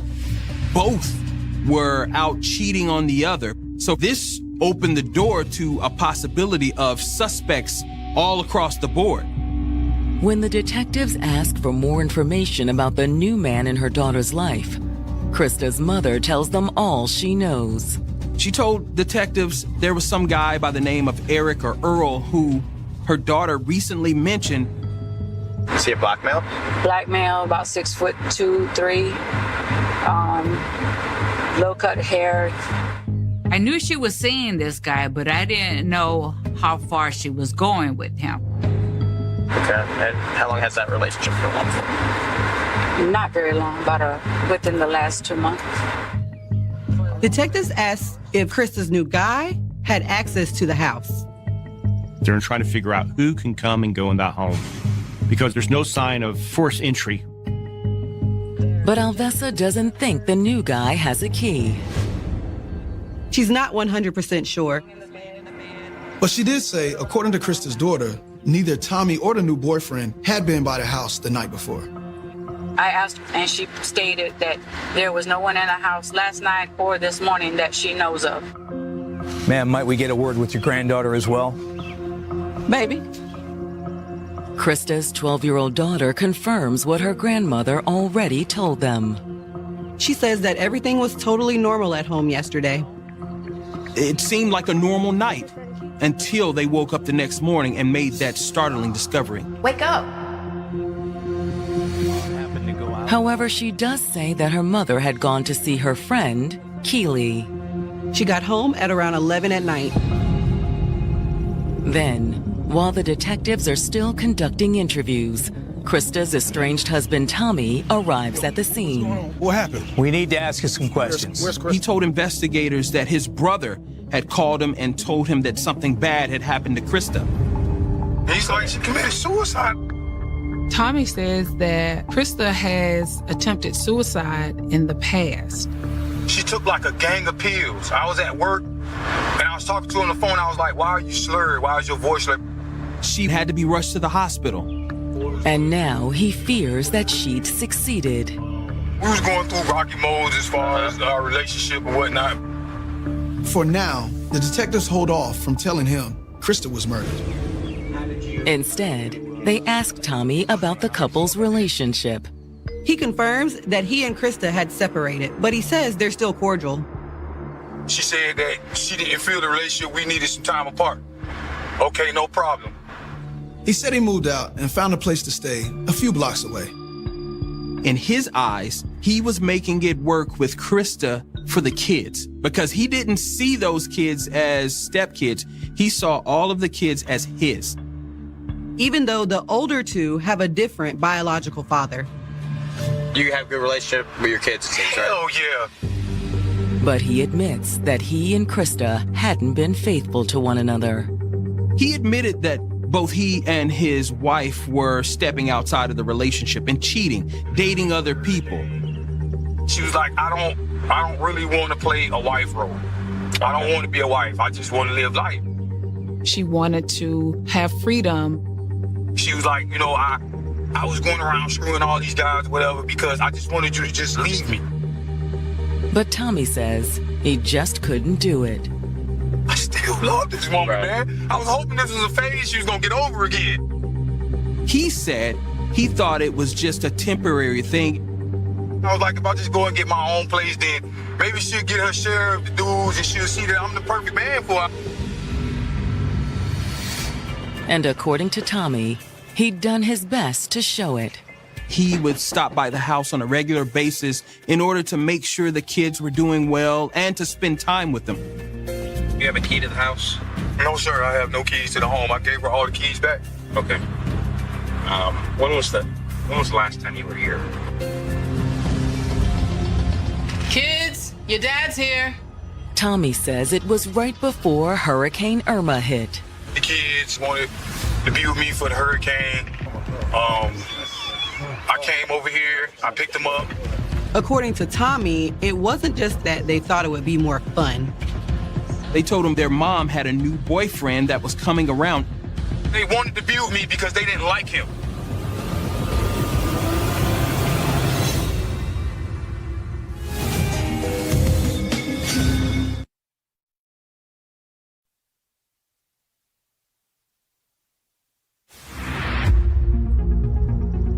Homicide detectives have just learned from Krista Hall's estranged husband, Tommy, that their children had a bad feeling about the new man in her life.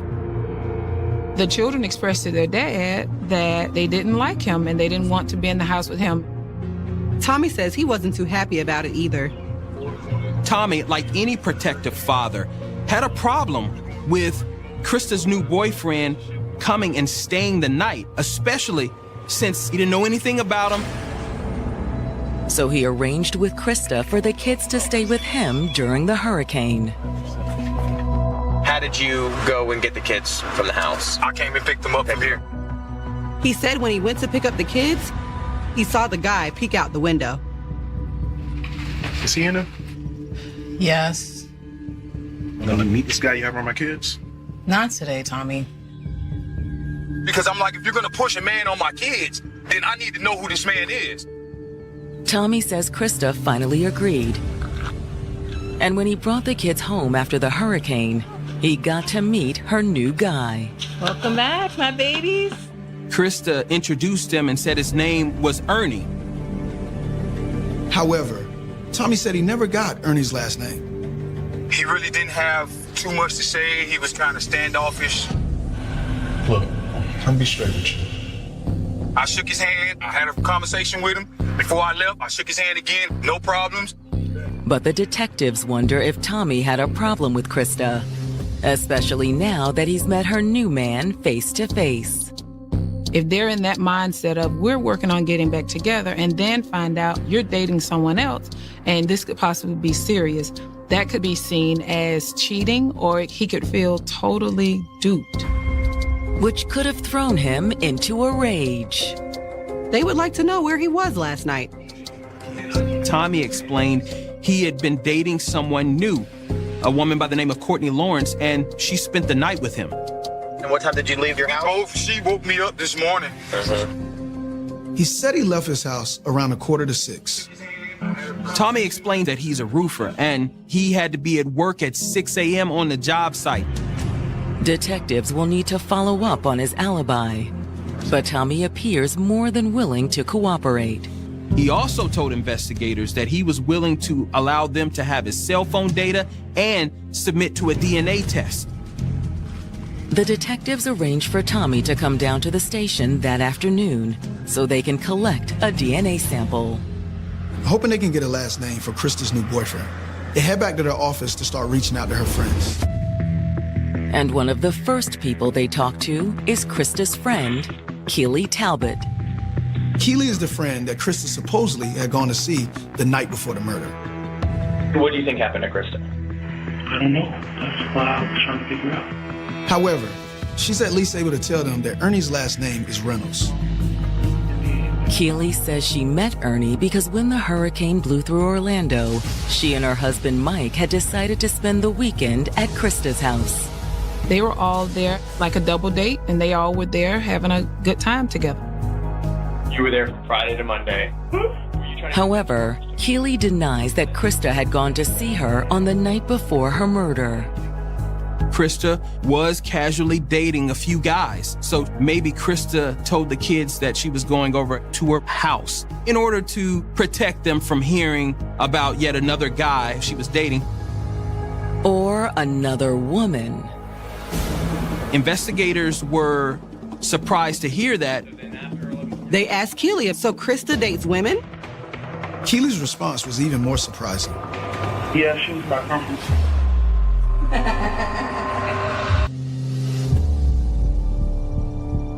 Detectives investigating the murder of Krista Hall have learned that the mother of three was not only juggling an estranged husband and a new boyfriend, she was also in a relationship with her friend, Keely Talbot. She actually met Krista on a dating site, and even though both were married women with families, they decided to explore their bisexuality. We were together 3 years. Keely says she never told her husband, but she figured that Mike just kind of knew what was happening because Krista and Keely spent so much time together. Their relationship was pretty serious. Keely admits they considered leaving their husbands and being together. But in the end, they never took the next step in their relationship. She said she did hope after Krista and Tommy split up that maybe that was her chance to be with Krista. But Krista also wanted to continue dating men. And that's okay with you, her seeing all these guys and stuff? It has nothing to do with me. She was okay with it as long as Krista didn't date any other women. But is she being completely honest? They're wondering if she was actually jealous of the new relationship that Krista had with Ernie. It wasn't like that. It was just like, you know, hey, as long as you there for me, I'm there for you. I don't care. It's not a problem for me. She says she was happy for Krista. Although Keely does admit that she'd gone by Krista's house the night she was killed. Keely told detectives that she works as a rideshare driver, and she got a call from Krista while she was out driving a client around. You had a missed call at 11:09, and then you called her back at 11:42. And when Krista didn't answer, Keely ran by her house. But she says she didn't go inside. When I pulled up there, her lights in the house were off. She told detectives she didn't want to wake anyone. But she also said that if she had, maybe Krista would still be alive. It's just like deeply like here in my folders, I feel. To detectives, Keely seems sincere. But is she telling the truth? Maybe she's more jealous with her girlfriend's new relationship than she's letting on. Or maybe she's trying to protect someone else. Could Keely's husband be responsible? Maybe he finally put two and two together and realized that they were more than just friends. But when the detectives reach out to him, that doesn't appear to be the case.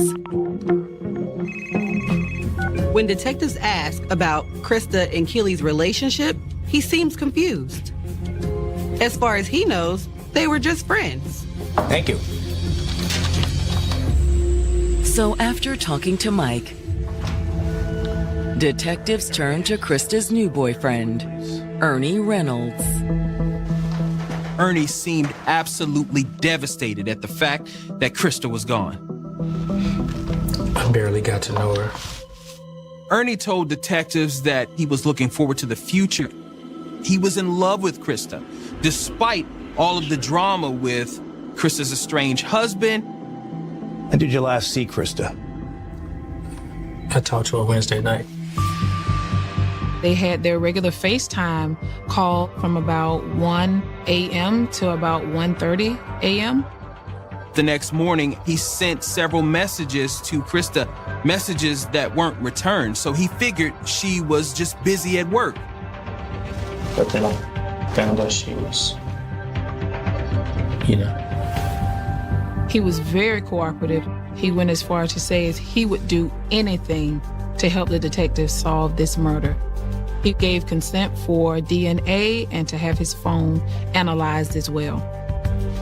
So if you can just open your mouth wide, please.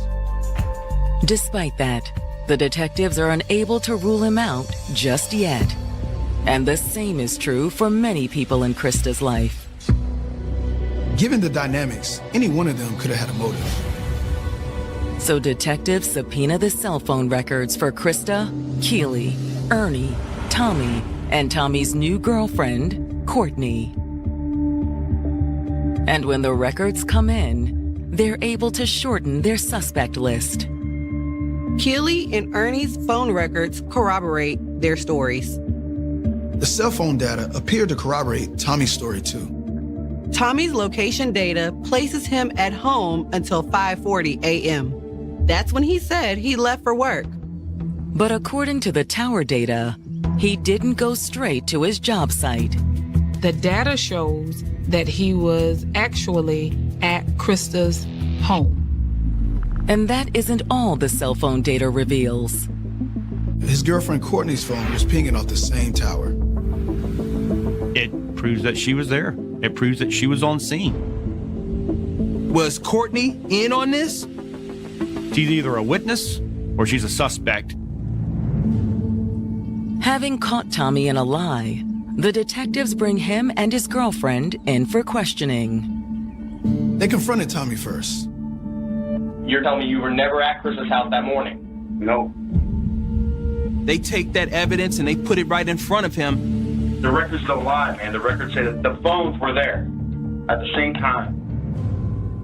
He said that there's a reason for that. I had to drive by the house. I wanted to check on the kids. I came up, I tapped on the window. Krista, it's me. Open up. But according to Tommy, there was no answer. I hit again. I said, hey, this is me. What's going on? She didn't say anything. Tommy tells the detectives that getting no response from Krista, he tried the front door and discovered it was unlocked. I went in. I looked around the corner. I seen the blood trail. First thing I did was I beeline to the room. Baby? He says that's where he found Krista beaten to death.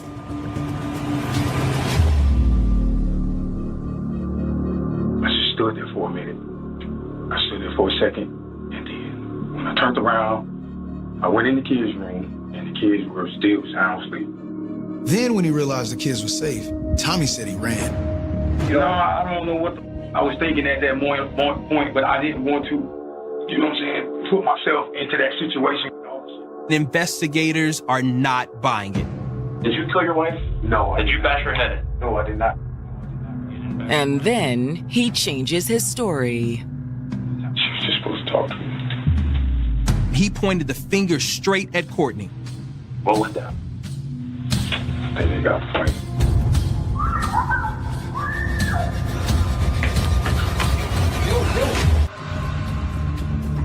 Confronted with data from his cell phone, Tommy Hall has admitted that he was at his estranged wife Krista's home when she was murdered. But he says he wasn't the one who killed her. Did you stop? No. He says his girlfriend Courtney wanted to go and confront Krista. What are you doing? I'm just gonna go talk to her. Next thing you know, the girlfriend's just rushing in there. I figured she was just gonna wake her up or, you know, I don't know. Come on, man. He continues to maintain his innocence, but they're not buying it. Did you guys go over there and say, let's go do this? No. No. Tommy claimed he was just outside smoking while the women were arguing inside when all of a sudden he heard a commotion. I just heard more, and then I just wham, wham, wham, wham, wham. So I went back to the door. According to Tommy, that's when Courtney came running out. She ran by me, and I was like, what's going on? He went in and saw what she had done. Tommy said the only thing that he could think to do was to get Courtney away from the scene of the crime. And can you tell me on your kid's life that she did this? Oh, my kid's life. Even so, the detectives aren't just going to take his word for it. What people will do is they'll massage the story just a little bit. They'll change it just a little bit. Then they'll change it a little bit more. When the detectives turn to Courtney, they confront her about the phone records. They sit down with her and say, look, we know that you were there.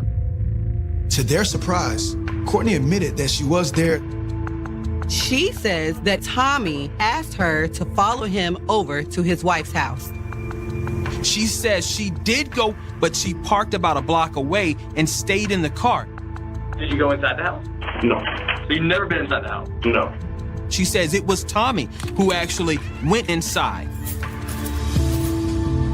I'm gonna show you a picture of something, and I want you to look at it very carefully and let me know if you recognize these objects or anything like that. Is that okay? They showed her pictures of the makeshift gloves that they found at the crime scene. What is that? What do you think they are? It looks like drugs wrapped in some tape. Detectives know that somebody's lying. Is it Tommy or is it Courtney? Detectives know one way to find out.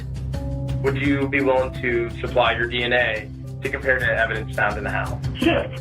Detectives collect a DNA sample from Courtney before wrapping up her interview. Come over here, check this out. Detectives send both Courtney and Tommy's DNA to the crime lab. When the DNA results come back, they get the answer that they need. They show that Tommy's DNA is inside of these finger wrappings.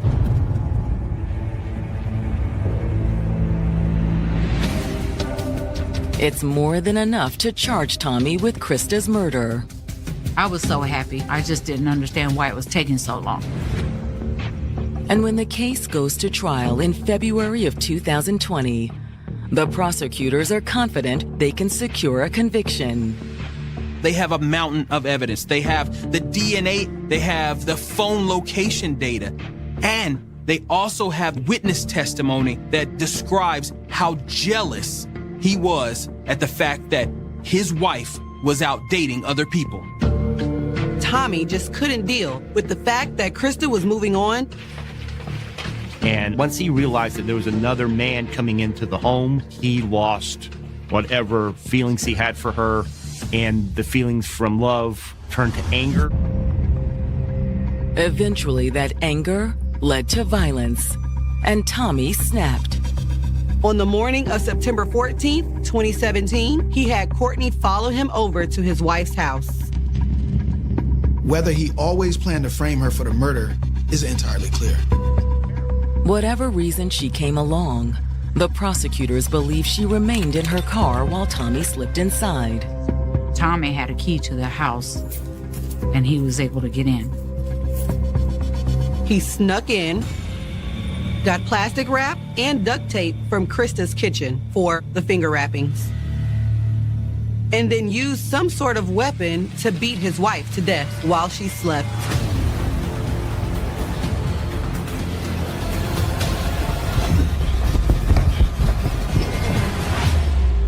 Krista never had a chance. Then, leaving Krista's 3 children asleep in their beds, he slipped out again. He left her body there for her 3 children to discover. Mom! This is a cold-blooded murderer with no empathy for his child or the children that he helped raise.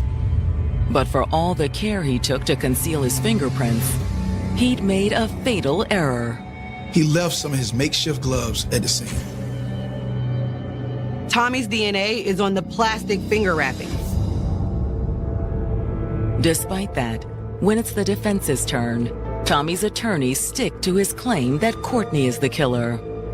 They're saying that Courtney is the one that murdered Krista because she and Krista had something between the two of them. I'm still gonna talk to her. He needed an scapegoat. He needed somebody to throw this onto, and he was going to sacrifice her. Reasonable doubt, that's what they're looking for. They're trying to create an alternate theory of the crime. They're trying to just put that little bit of question in the jury's mind of whether what they're seeing is really what it is. But when the case goes to the jury, there's no getting past the DNA evidence. It shows that he was there. He was at the murder scene. And he was convicted of first-degree murder. He was sentenced to life in prison without the possibility of parole. Tommy shows little emotion when the judge hands down his sentence. He didn't say anything. He sat there like, whatever, I didn't do that. But you're the one who caused them. And I'm sorry you took my daughter from me. And I'll never see her again. And you deserve everything you got. But that's little consolation for those still struggling to deal with the horrific damage Tommy did. There's other victims, those children. He did leave her there for the children to find. Even his own son. We still talk about it. And he cries every time because he can't believe that his own father would do something like that to his mother. They had to endure that. They had to see that. That's the last memory of their mother they'll ever have.